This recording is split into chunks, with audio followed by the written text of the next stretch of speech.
ઘણા લોકોના મનમાં એવું મિથ હોય છે કે માસ્ટરબ્યુશન એ રોંગ છે. પહેલી વાત તો તમે એક સંતને પ્રશ્ન પૂછો છો.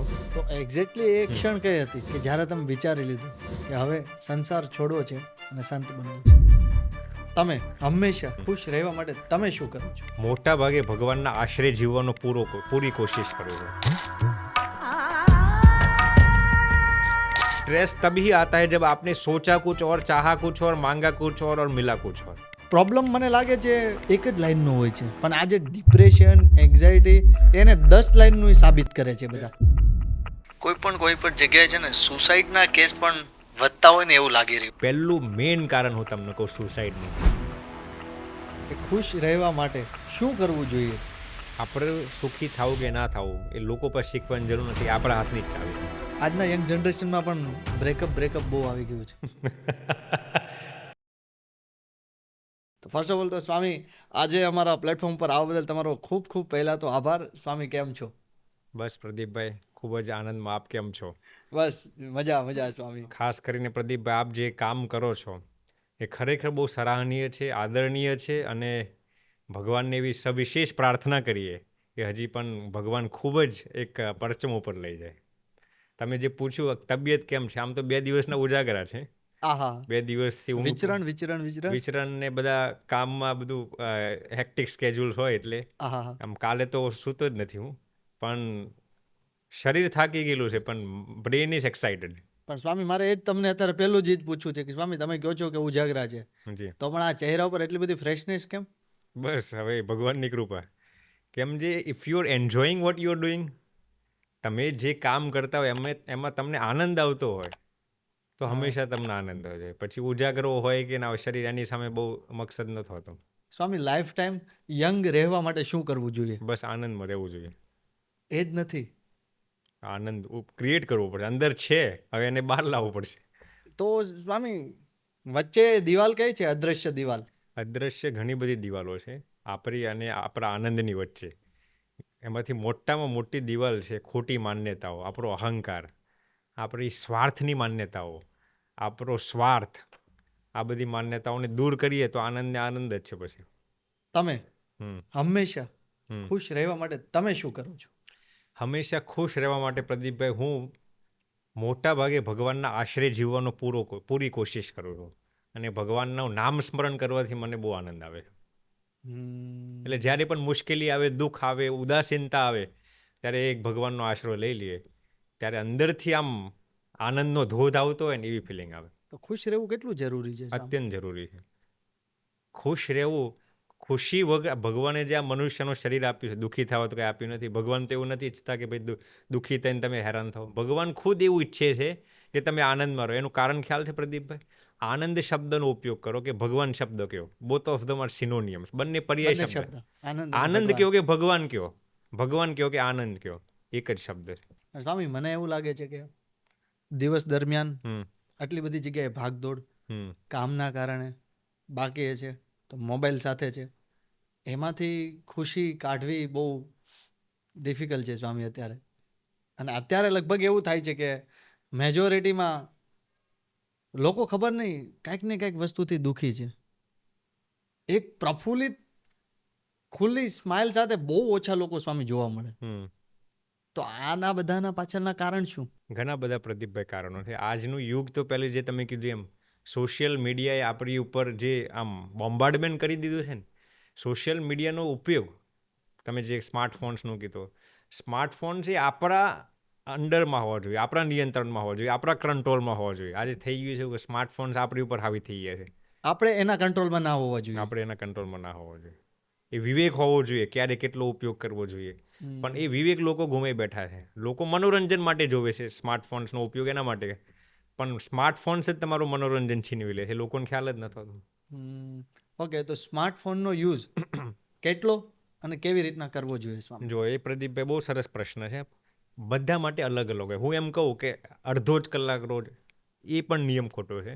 બધાની રિક્વાયરમેન્ટ અલગ અલગ હોય, એટલે બધાની રિક્વાયરમેન્ટના આધારે એ ક્રાઇટેરિયા સેટ કરવો પડે. કોકના માટે 15 મિનિટે કાફી હોય, કોકના માટે અડધો કલાક, કોકના માટે 2 કલાક એ જરૂરી હોય. પણ it depends on that person, એ કયા હેતુથી એનો ઉપયોગ કરે છે.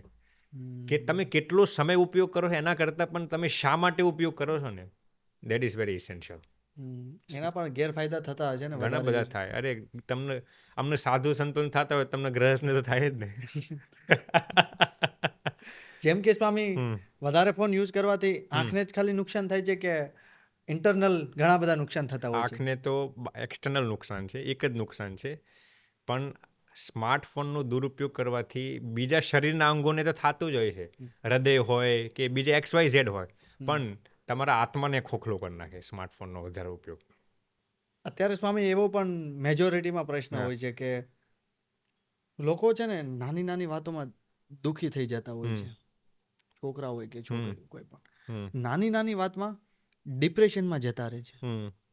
તો આ બધી વસ્તુની પાછળનું મેઇન કારણ શું સ્વામી? ટોલરન્સ લેવલ્સ બહુ ઓછા થઈ ગયા છે.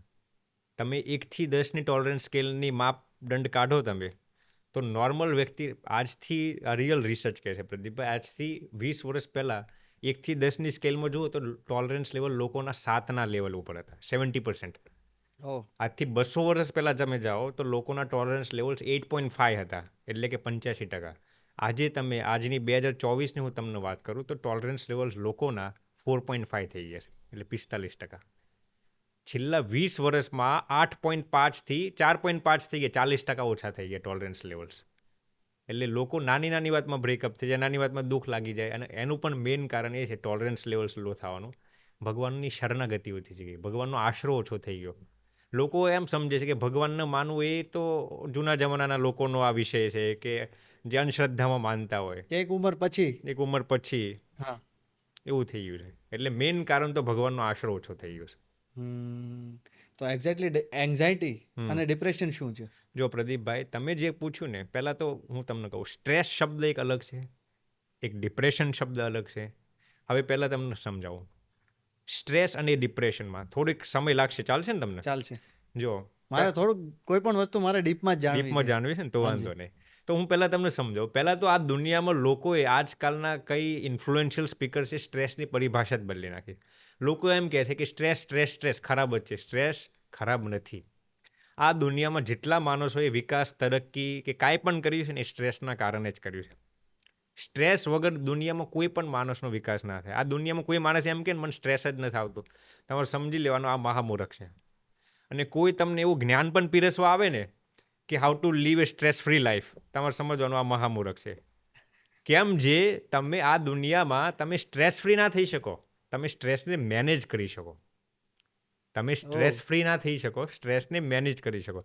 કોઈ પશુ હોય કે પંખી હોય, કોઈ દાનવ હોય કે મનુષ્ય હોય, અરે દેવતાઓને સ્ટ્રેસ આવતું હોય તો આપણે તો મનુષ્ય છે, આપણને સ્ટ્રેસ ક્યાંથી ના આવે?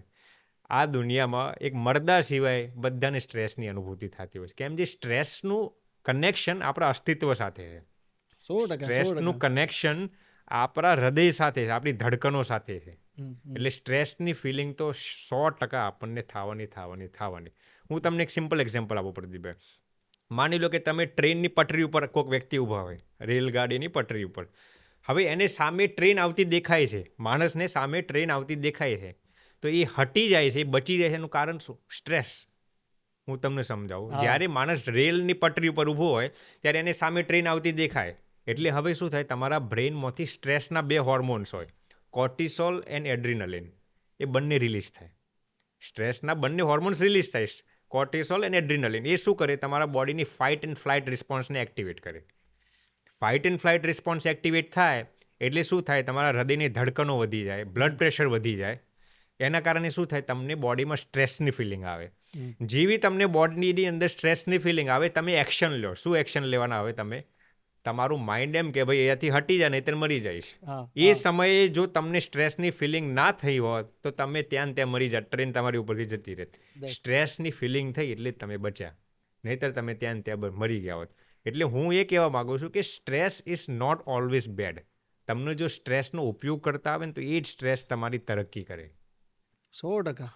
એ હું સમજાવવા માગું છું. હવે તમે જે પૂછ્યું પ્રદીપભાઈ કે સ્ટ્રેસનું ડેફિનેશન શું, હાજી, તો તમે કોઈ પણ આધ્યાત્મિક ગ્રંથમાંથી ઉઠાઈ લો, કોઈ સાયકોલોજીસ્ટને પૂછી લો, કોઈ ફિલોસોફરને પૂછી લો, કોઈ સાયકિયાટ્રિસ્ટને પૂછી લો, કોઈ ધર્મગુરુને પૂછી લો, સ્ટ્રેસની એક જ ડેફિનેશન છે: expectations minus reality equal stress. Expectations minus reality equal stress. Stress तभी आता है जब आपने सोचा कुछ और, चाहा कुछ और, માંગા कुछ और मिला कुछ और. હું તમને એક્ઝામ્પલ આપું. માની લો કોઈ છોકરો એવું માનતું હોય કે આ છોકરી મને 100% પ્રેમ કરે છે. 100%. એ છોકરાની એવી એક્સપેક્ટેશન થઈ કે આ છોકરી મને 100% પ્રેમ કરતી હશે. આ છોકરો છોકરીને પ્રેમ કરે છે 100% એમ નહીં. છોકરો એવું સમજે છે કે આ છોકરી મને 100% પ્રેમ કરતી હશે. એના તરફથી અમને 100% એનું મળવું એવું જોઈએ. એક્સપેક્ટેશન થઈ ગયું. હાજી. હવે રિયાલિટીમાં જ્યારે એને ખ્યાલ આવે કે આ છોકરી તો મને 50% જ પ્રેમ કરે છે, તો ત્યારે 100 માઇનસ 50 અને એક્સપેક્ટેશન્સ માઇનસ રિયાલિટી 50% એને સ્ટ્રેસની અનુભૂતિ થશે. ચોખ્ખી વાત. એટલે stress is the gap between your expectations and your reality. More the expectations, more the stress. એટલે એવું કહેવાય છે કે accept everything and expect nothing. હા, 100%. આ સ્ટ્રેસની પરિભાષા પ્રદીપભાઈ થઈ ગઈ. હવે તમે જે પ્રશ્ન પૂછ્યો, what is the difference between stress and depression? હાજી. હવે હું તમને કહું, આ બહુ સૂક્ષ્મ વાત છે, બહુ લોકોને સમજમાં નથી આવતી. સ્ટ્રેસનો જ્યારે તમને સદુપયોગ કરતા ના આવડે ને, સ્ટ્રેસનો માણસને સદુપયોગ કરતા ના આવડે, ત્યારે એ સ્ટ્રેસ એના સબકોન્શિયસ માઇન્ડમાં બેચેની બનીને એકઠા થાય, ભેગું થઈ જાય, સ્ટોર થઈ જાય. સ્ટોર થઈ જાય. જ્યારે તમને સ્ટ્રેસનો સદુપયોગ કરતા ના આવડે ને, ત્યારે એ તમારા સબકોન્શિયસ માઇન્ડમાં બેચેની બનીને ભેગું થઈ જાય. જેમ તમે જુઓ કે પ્રેશર કુકરમાં પ્રેશર ભેગું થઈ જાય, હા. પછી જે દિવસે એ પ્રેશર બહાર આવે ને, ત્યારે માણસ કાં તો ડિપ્રેશનમાં જતો રહે, કાં તો સુસાઇડ કમિટ કરી લે. એટલે જે સબકોન્શિયસની જે ઘટના છે એ જ પછી બધું કામ કરાવરાવે છે એ જ માણસ બધું પાસે. કામ કરાવડાવે. રાઈટ. એટલે રિયલ વસ્તુ શું છે પ્રદીપભાઈ, જ્યારે માણસને સ્ટ્રેસની ફિલિંગ થાય ને, ત્યારે આપણે શું કરીએ છીએ? સ્ટ્રેસથી દૂર ભાગીએ છીએ, સ્ટ્રેસથી બચવાનો પ્રયત્ન કરીએ છીએ, કે જીવનમાં ના હોવું જોઈએ. સ્ટ્રેસને લલકારતા નથી. એટલે શું થાય? આપણે સ્ટ્રેસને લલકારીએ ને, એટલે એના કારણે ઉદાસ થઈ જઈએ, માયુસ થઈ જઈએ, અને પછી એ જ સ્ટ્રેસ આપણી ઉપર હાવી થઈ જાય અને એ ડિપ્રેશનમાં તબદીલ થઈ જાય. એટલે ડિપ્રેશનથી બચવું હોય તમારે, તો એનો બેસ્ટ ઉપાય એ કે તમે સ્ટ્રેસનો સદુપયોગ કરી લો. આ દુનિયામાં પ્રદીપભાઈ ઘણા લોકો એવું કહેતા હોય છે કે ભાઈ ડિપ્રેશન માણસ આવી ગયો છે, પણ રિયલ, આ મારું ખુદનું એવું માનવું છે, ડિપ્રેશન ઇઝ એ ચોઇસ. કોઈ માણસ એમને એમ ડિપ્રેશનમાં નથી આવતો. ડિપ્રેશનનો જવાબદાર એ વ્યક્તિ ખુદ છે. હાલાકી આપણે એ વ્યક્તિ ના કહીએ કે ભાઈ તું તારા સ્વભાવના કારણે ડિપ્રેશનમાં, કારણ કે એ માણસ એવા સમયમાં ડિપ્રેશનમાં, એટલે આપણે એને મનોબળ દેવું પડે. પણ ડિપ્રેશનમાં કોઈ પણ વ્યક્તિ જાય છે ને, એનો જવાબદાર એ ખુદ વ્યક્તિ છે. એનો સ્વભાવ હશે, એનો અહંકાર હશે, પણ આપણે જવાબદાર સામેની પરિસ્થિતિને કે સામેના વ્યક્તિને બનીએ છીએ. બાકી ડિપ્રેશન ઇઝ એ ચોઇસ. આપણે બ્લેમ કરીએ છીએ we blame others. This is completely wrong. હા. એટલે આ સ્ટ્રેસ અને ડિપ્રેશન વચ્ચે મેઇન જે તમે કીધું ને, એ ડિફરન્સ છે. બીજું શું થઈ ગયું છે પ્રદીપભાઈ, તમે જે કીધું ને એમાં જ હું આગળ થોડુંક ઉમેરવા માગું છું કે લોકોના સબકોન્શિયસ માઇન્ડમાં આજે શું થઈ ગયું છે કે ભાઈ તમને અસફળ થયા હોય, તમે ક્યાંય હારી ગયા હોય, તમે ક્યાંક દુઃખી હોય, તમારું બ્રેકઅપ થયું હોય, અથવા તો તમને ધંધામાં નુકસાન થયું હોય, તો લોકો એવું સમજે છે કે હવે મારે ડિપ્રેશનમાં જવું જ પડશે. શું કામ આવું સમજે છે ખબર છે? ભલે એ પોતે સ્વસ્થ હોય, પણ એમ સમજી હવે આવી સિનેરીઓ ઊભી થઈ એટલે મારે ડિપ્રેશનમાં જવું પડશે. શું કામ ખબર છે? કેમ જે સમાજમાં એવા લોકોને જોવે છે કે જેના ઘરે કોઈકનું મૃત્યુ થઈ ગયું હોય, અસફળ થયા હોય, હારી ગયા હોય, દેવું થઈ ગયું હોય, બ્રેકઅપ થયું, પરિસ્થિતિ આવી થાય છે. એ પોતે દુઃખી થઈ ગયા હોય, એટલે એમ લાગે કે હવે મારા પણ જીવનમાં દુઃખ આવ્યું હોય તો આ ટ્રેન્ડ થઈ ગઈ છે, મારે ડિપ્રેશનમાં જવું જ પડશે. એટલે માણસ ઘણીવાર જતો રહે. બહુ સૂક્ષ્મ વાત છે. લોકો પણ આજે લોકોનું સબકોન્શિયસ માઇન્ડની થિંકિંગ એટલી લો થઈ ગઈ છે કે લોકો શું સમજે છે ખબર છે? હવે દાખલો આપું તમને. મને એમ ખ્યાલ આવ્યો હોય કે આ વ્યક્તિનું બ્રેકઅપ થઈ ગયું છે, આ વ્યક્તિને ધંધામાં નુકસાન થઈ ગયું છે, તો હું એમ સમજુ કે હવે એ માણસ ડિપ્રેશનમાં જ હશે. અરે ભાઈ, એ માણસ સ્વસ્થ પણ હોઈ શકે. હવે એવી પરિસ્થિતિમાં એ વ્યક્તિ જો સ્વસ્થ હોય ને, તો હું શું સમજુ ખબર છે? આરો બે પરવાર છે, એને કાંઈ પડી જ નથી. એટલે આપણે એવું કરી નાખ. હું તમને આની ઉપર એક રિયલ સ્ટોરી કહું પ્રદીપભાઈ, આશ્ચર્યજનક વાત છે. એક ભાઈ હતા, એનો એકના એક દીકરો હતો, 23 વર્ષનો દીકરો. આ ભાઈ પાસે પૈસા બહુ હતા, સમૃદ્ધિ ઘરે બહુ હતી, ભૌતિક સુખ બધા જ સુખ હતા, XYZ. પૈસાથી લઈને છોકરો સંસ્કારી, મા બાપનો એકના એક દીકરો, કરોડોની આવક હતી. એ દીકરો એક દિવસ કોલેજમાં એના મિત્રો સાથે કંઈક પાર્ટીમાં ગયો હશે, બહુ સંસ્કારી છોકરો હતો, 23 વર્ષનો. અચાનક પણ રાત્રે 1 વાગે કાર એક્સિડન્ટ થયું અને છોકરો મરી ગયો. બીજા દિવસે સવારે 4 વાગે એની ડેડ બોડી એના મા બાપના ત્યાં લેવામાં આવી, ઘરે લેવામાં આવી. હવે તમે વિચાર કરજો, એ છોકરાનો હજી અગ્નિ સંસ્કાર બાકી છે, એના મા બાપની સામે એમના એકના એક દીકરાની ડેડ બોડી પડી છે, હજી અગ્નિ સંસ્કાર બાકી છે. ગામના બધા લોકો આવી જાય છે. ગામના લોકો અને આ છોકરાના જેટલા સંબંધી હતા ને એ બધા રડતા હતા, પણ આ મા બાપ નહોતા રડતા. મા બાપે એક જ વાક્ય બોલે, એના પિતાજીએ છે ને છોકરાના એક જ વાક્ય બોલે કે ભાઈ ભગવાનને જે ગમ્યું થયું, ભગવાન કંઈક સારા માટે કરતા હશે, આટલું એક જ વાક્ય બોલે. આવું જ્યારે બોલ્યા ને ત્યારે ગામના જેટલા લોકો બેઠા હતા ને ત્યાં, અક્કલના બધા શત્રુ મૂર્ખાઓ બધા, એ બધા એવું કીધું કે આ મા બાપને એકના એક દીકરો અને એકના એક દીકરો મરી ગયો તો એ કેમ રડતા નથી? આ તો બેપરવા મા બાપ લાગે છે. આ મા બાપને છોકરાની કાંઈ ચિંતા જ નથી. હવે આવી પરિસ્થિતિમાં માણસ સ્વસ્થ રહી શકે, ભગવાનના વિશ્વાસે રહી શકે તો કેટલી પોઝિટિવ વાત કહેવાય ને. 100%.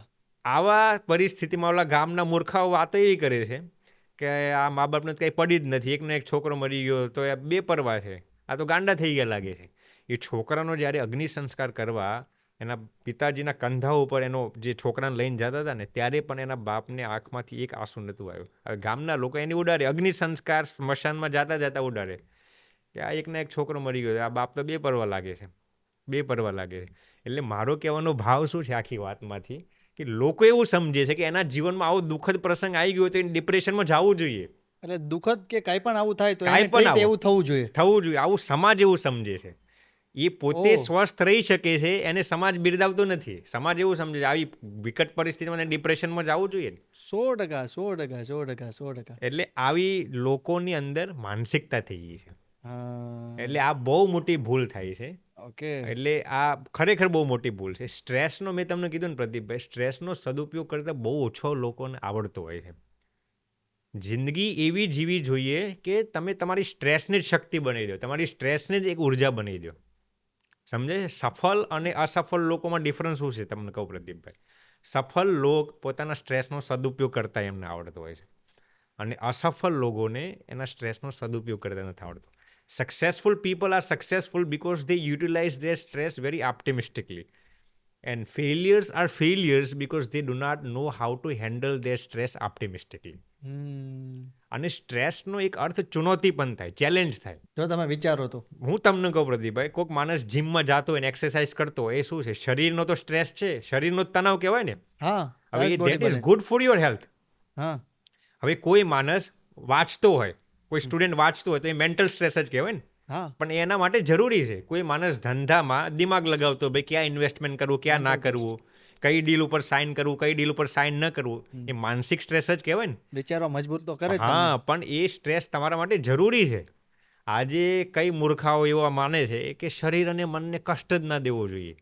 આવા કેટલાય હોય, જરીક માથું દુખે, ઓહો 10 કલાક હોઈ જાય, જરીક તાવ આવે 10 દિવસ હોઈ જાય, અમને જરીક કોકે અપમાન કર્યું હોય 10 દિવસ હોઈ જાય. એટલે હારા પપૈયા, એટલી તને ખબર નથી પડતી. આ તો જીવનનો એક ભાગ છે. કોઈક દિવસ શારીરિક મુશ્કેલી આવે, કોઈક વાર માનસિક મુશ્કેલી આવે, કોઈક વાર અપમાન પણ થાય, બધું ચાલે કરે, જિંદગી છે. પણ આ ખરબૂજા જેવા માણસોને કાંઈ ખબર જ નથી પડતી. નાની નાની વાતમાં સ્ટ્રેસ લઈ લે. સમજે છે શું? જે વાત જ નથી સ્ટ્રેસ જે લેવા વાત જેવું. જ સ્ટ્રેસ લેવા જેવું નથી. એમ કે શરીર અને મનને કમજોર, આમ જરી પણ તકલીફ ના પડવી જોઈએ. આમ ગરમીમાં ગરમી સહન ના કરી શકે, ઠંડીમાં ઠંડી સહન ના કરી શકે. કોઈક જરીક બોલ્યું હોય 10 દી હુઈ જાય માણસ. હવે પાછું તમે એને એમ કહો, અરે આ માનસિક છે બહાર નહીં કરતો, પાછું મહિનો હુઈ જાય. કરો વાત. એટલે આવા મૂર્ખાઓ હોય છે. એટલે વાત અત્યારે સ્વામી આ બધી વાત ઉપર તો એક જ એવી વાત બહાર આવે છે કે પ્રોબ્લેમ મને લાગે છે એક જ લાઈનનો હોય છે, પણ આ જે ડિપ્રેશન, એન્ઝાયટી એને 10 લાઈનનું સાબિત કરે છે. 10 લાઈનનું સાબિત કરી નાખે પ્રદીપભાઈ. ખરેખર એવું છે. તમારું બ્રેન જ્યારે સ્ટ્રેસમાં જાય ને, તમે જ્યારે સ્ટ્રેસમાં હોય ને પ્રદીપ, આની ન્યુરોલોજીકલ રિસર્ચ હું તમને કહું છું. Van your brain is in stress, ત્યારે તમારા બ્રેનના ન્યુરો ટ્રાન્સમીટર્સ તમને શું કહેવા માંગે છે ખબર છે? એ બંદા, હવે તું એક્ટિવ થઈ જા, હું તને સ્ટ્રેસ આપું છું, હવે તું એક્ટિવ થઈ જા, હવે તું તારા સ્ટ્રેસનો સદુપયોગ કરી લેજે. સ્ટ્રેસ તારા માટે તરક્કી કરવાની એક શાનદાર ઓપોર્ચ્યુનિટી છે, મોકો આપે છે. મોકો છે. પણ આપણે શું કરીએ છીએ? એ સ્ટ્રેસથી દૂર જતા રહીએ. સ્ટ્રેસને લલકારતા નથી, સ્ટ્રેસથી દૂર જતા રહીએ અને ઉદાસ થઈ જઈએ, માયુસ થઈ જઈએ, મનહૂસ થઈ જઈએ. ઘણીવાર તો એકલા બેસીને રડવા લાગીએ. બહુ મોટો મૂર્ખો હોય તો દારૂ પીવા લાગે દેવદાસની જેમ. આવું થાય. પણ હકીકતમાં આપણી બહુ મોટી ભૂલ થાય છે. એ સમયે જો આપણે સ્ટ્રેસનો સદુપયોગ કરી લઈએ ને તો આપણે બહુ આગળ નીકળી જાય. આ દુનિયામાં જેટલા કરોડોપતિ થયા છે ને, સ્ટ્રેસના કારણે છે. જે કોઈ મહાન સંતો થાય છે ને આ દુનિયામાં, કોઈ પણ ક્ષેત્રમાં સાયન્ટિસ્ટ હોય, ડૉક્ટર્સ, એન્જિનિયર્સ, બધા સ્ટ્રેસના કારણે જ ત્યાં છે. કોઈને સ્ટ્રેસનો અનુભૂતિ જ ના થઈ હોય ને મહાપુરુષ બની ગયા હોય, એક દુનિયામાં એક હિસ્સો નહીં બન્યો હોય. ભગવાને જ્યારે આ પૃથ્વી પર આવે છે ને, ભગવાન શ્રી કૃષ્ણ હોય, ભગવાન રામચંદ્ર ભગવાન હોય, ભગવાન સ્વામિનારાયણ, બધા અલગ અલગ સ્ટ્રેસનો સામનો કરતા હોય. આપણને એ લીલા કરતા હોય, આપણને દેખાડવા માંગે ભાઈ જીવન છે કે આમ જે ભગવાને જ આ દુનિયામાં દુઃખ નાખ્યું છે. આ દુનિયાનો કોઈ ઇન્ફ્લુએન્શિયલ સ્પીકર એવો નથી એમ કહી શકે તમને દુઃખની જ ફિલિંગ નહીં થાય, કે ભગવાને જ દુઃખ નાખ્યું છે. એટલે દુઃખનો સદુપયોગ કરતા આવડવું પડે, મેન્ટેન કરતા આવડવું પડે. એટલે હજી હું રિપીટ કરું છું, કોઈ મૂર્ખાઓ આવીને એવું જ્ઞાન દે ને how to live a stress free life, એની વાતો જ ના મળે, કારણ કે એ પોતે જ મહામૂર્ખ છે. એને જ નથી ખબર, એને જ જ્ઞાન નથી. સ્ટ્રેસ વગર કોઈ માણસ જીવી ના શકે. પણ સ્વામી એવું ન થાય. અત્યારે લોકોને ખ્યાલ છે કે આને એન્ઝાયટી કહેવાય, આને ડિપ્રેશન કહેવાય, એને જ આ બધું થાય છે. અમુક લોકોને ખબર જ નથી કે આને એન્ઝાયટી કહેવાય, આને ડિપ્રેશન, એના જીવનમાં છે જ નહીં. એનું કારણ છે he has information, not knowledge. એની પાસે ઇન્ફોર્મેશન છે. ઇન્ફોર્મેશન, નોલેજ અને વિઝડમ વચ્ચે ઘણો બધો તફાવત છે. ઇન્ફોર્મેશન એટલે તમારી પાસે શાબ્દિક જ્ઞાન છે. નોલેજ એટલે તમે એને ચરિતાર્થ કરવાનો પ્રયત્ન કરતા હોય, અને વિઝડમ એટલે તો તમે જીવનમાં ચરિતાર્થ કરી લીધો, એનો સાક્ષાત્કાર કરી લીધો હોય. એટલે સંતનો સાચા સંતનો મહિમા શું કામ હોય છે? કેમ જે એને જે બોલતા હોય ને એના જીવનમાં ચરિતાર્થ કરેલું હોય. એટલા માટે જ એ ફરક છે ને. અને સ્ટ્રેસ આવવાના પ્રદીપભાઈ ઘણા બધા કારણો છે, બહુ ઝાઝા કારણો છે આજકાલ. પહેલું શોર્ટમાં તમને કહી દઉં તો મેઇન સ્ટ્રેસના કારણો બહુ, આનો તો 4-5 કલાકનો ટોપિક છે, આપણે પછી લઈશું, પણ તમને શોર્ટમાં પૂછો છો, સ્પેશિયલ એક છે ને સિરીઝ પણ બનાવશું, એક સિરીઝ બનાવશું. પણ આજે તમને શોર્ટમાં કહી દઉં, ઓવર એક્સપેક્ટેશન્સ. આજે સ્વામી ખબર નહીં, પોડકાસ્ટમાં એવું લાગે છે કે કેમ આટલા સમયમાં પતવાની છે. મારે પણ પ્રદીપભાઈ કાલનો ઉજાગરો છે, પણ તમારી સાથે બેઠો એટલે ઉર્જા જ કંઈક નવી નવી છૂટતી જાય. અમને પણ મજા આવી રહી છે. ખબર નહીં કે જેટલું પણ વાત થાય છે, જેટલા પણ જવાબ મળે છે, બહુ બધા ફ્રેશ જવાબ મળે છે. રાઈટ. અમને બધા માણસો મળવા આવતા હોય પોતાના જિંદગીમાં. જો એક વાત તમને ક્લિયર કરી દઉં, ઘણા લોકો અમને પૂછતા હોય કે સ્વામી સાધુ સંતોને સ્ટ્રેસ આવતું હોય? ભાઈ સાધુ સંતો હું કંઈ આકાશમાંથી જન્મ્યા છે? સાધુ સંતોને સ્ટ્રેસ આવે જ ને. આ દુનિયા, મેં તમને દેવતાઓને સ્ટ્રેસ આવતો હોય તો સાધુ સંતોને સ્ટ્રેસ આવે જ ને. બધાને સ્ટ્રેસ આવે, પણ એને મેનેજ કરતા આવડવું પડે. ઘણા લોકો એમ સમજે કે કોઈ સાધુને સ્ટ્રેસમાં જોવે ને, સાધુ સ્ટ્રેસમાં જતા રહે, ભાઈ સાધુ એ માતાના ગર્ભમાંથી જ જન્મ્યા છે એટલે એને સ્ટ્રેસ આવે. કોઈ પણ માણસને સ્ટ્રેસ આવે, પણ સાચા સંતો ને એને સ્ટ્રેસને મેનેજ કરતા આવડતું છે. બાકી સ્ટ્રેસ કોઈને ના છોડે. સાધુ સંતોને ડિપ્રેશન આવતું હોય છે, એન્ઝાયટી આવતી હોય છે, બધી ફિલિંગ થાય, અને એ આપણી જ કમજોરી હોય, પણ જે સાચા સંત હોય એમાંથી બહાર નીકળવાનો પ્રયત્ન કરતા હોય. તમે કઈ દાખલો આપી રહ્યા હતા? હું તમને કહેતો હતો સ્ટ્રેસના કારણો શું છે. મોટું કારણ છે આજે ઓવર એક્સપેક્ટેશન્સ. બહુ બધી અપેક્ષાઓ. એના ઉપર હું તમને એક નાની એવી વાત કરવા માંગુ છું. તમે સ્ટીવન કવીનું એક પુસ્તક છે 7 habits of highly effective people. Okay, આ નામ સાંભળ્યું. મેં આ પુસ્તક લગભગ 4 થી 5 વાર વાંચેલું છે, અને હું જેટલી વાર વાંચું છું ને મને નવી પ્રેરણાઓ મળે છે આ પુસ્તકમાંથી. એમાં એને એક કન્સેપ્ટ લખ્યું છે ઇમોશનલ બેંક એકાઉન્ટ. બહુ સમજવા જેવી વાત છે. ઇમોશનલ બેંક એકાઉન્ટ, જેમ કે દરેક વ્યક્તિનું એક બેંકમાં બેંક બેલેન્સ હોય, જેને આપણે ફાઇનાન્શિયલ બેંક એકાઉન્ટ કહીએ, રાઈટ? હવે ફાઇનાન્શિયલ બેંક એકાઉન્ટ એટલે શું? Deposits minus withdrawals equals your balance. તમે 1 લાખ રૂપિયા નાખ્યા હોય અને 50,000 વિડ્રોવલ કર્યા હોય તો તમારું બેલેન્સ થયું 50,000. એને ફાઇનાન્શિયલ બેંક બેલેન્સ કહેવાય. તમે સામેના માણસને ચેક એટલો જ લખી શકો જેટલું તમારા બેંકમાં બેલેન્સ હોય, નહીંતર બાઉન્સ થાય.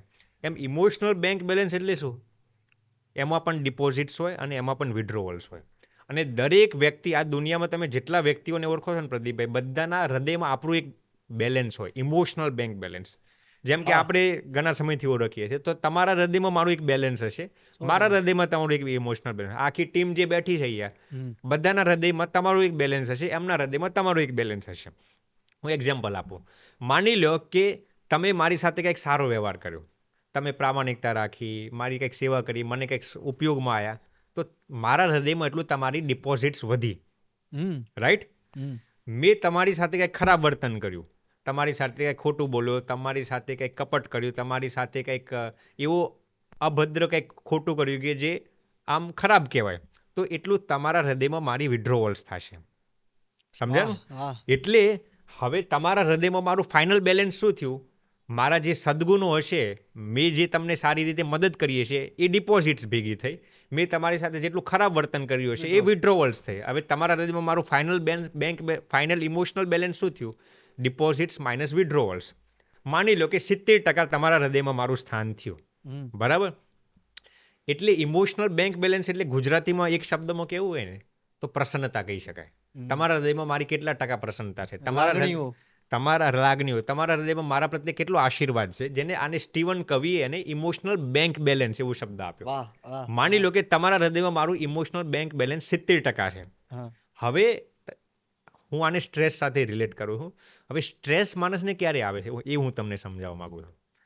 માની લો કે તમારા હૃદયમાં મારું 70% બેંક બેલેન્સ થયું.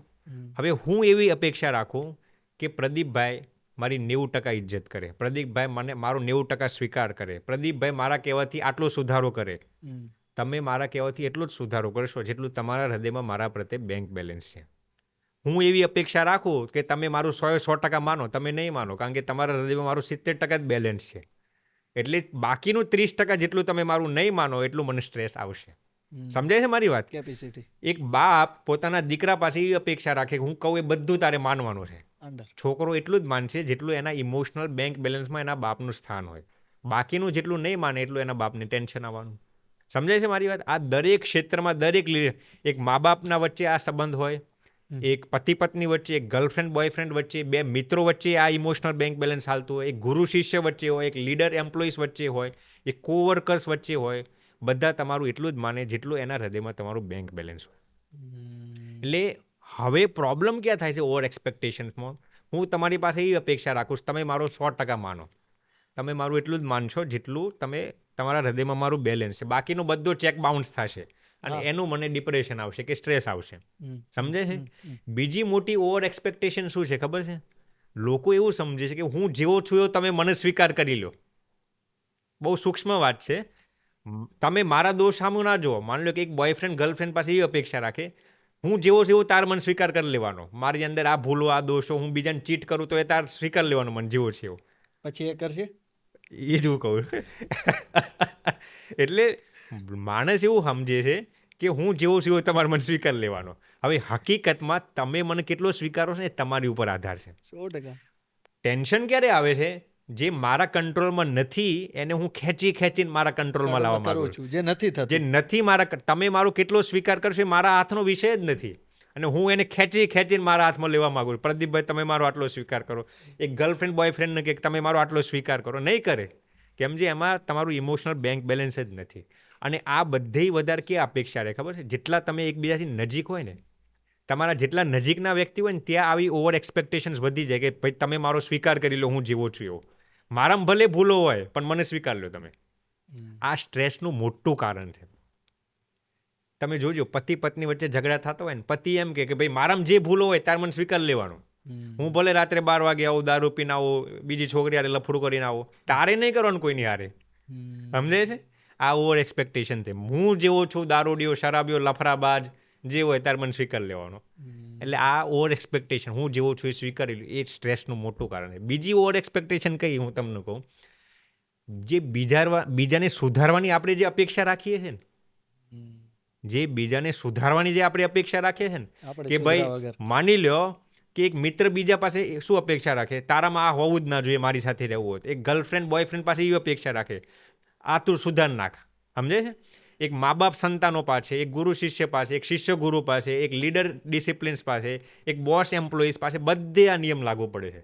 બધા સામેનાને સુધારવાની અપેક્ષા રાખે, કોઈ પોતે સુધારવા તૈયાર નથી થતું. તો સ્વામી અહીંયા એ પોસિબિલિટી છે ત્યારે બધી જગ્યાએ વધે છે કે તમારા પ્રશ્નના જવાબ મારી પાસે છે, મારા પ્રશ્નના જવાબ મારી પાસે નથી. સામેવાળાનો કોઈ પણ પ્રોબ્લેમ હોય ને એનું સોલ્યુશન અમારી પાસે છે, બસ મારી પાસે મારા જ પ્રોબ્લેમનું સોલ્યુશન નથી. વાત સાચી છે. બહુ બહુ બહુ ગહેરી વાત કરી તમે. વાત સાચી છે. કોઈ પણ જગ્યાએ તમે જો અત્યારે મેજોરિટીમાં એવું છે કે કોઈનો એવો પ્રશ્ન હોય તો આપણે તરત હલ કરી નાખીએ. એક જગ્યાએ તો આપણે એવું લાગે કે યાર મારો પ્રશ્નનું શું, મારા પ્રશ્નો હું જ હલ નથી કરી શકતો. વાત સાચી છે તમારી. બહુ બહુ બહુ સમજવા જેવી વાત છે. આ તમે વાત કરે ને આ બધા લગભગ બધી જગ્યાએ પોસિબલ. એ પછી ગર્લફ્રેન્ડ બોયફ્રેન્ડ હોય, બધી જ જગ્યાએ આ વસ્તુ લાગુ પડે છે કે સામેવાળાના પ્રશ્નનો જવાબ મારી પાસે છે, મારો જવાબ ખાલી મારી પાસે નથી. વાત સાચી છે, ખરેખર વાત છે, એવું જ થાય છે લોકોને.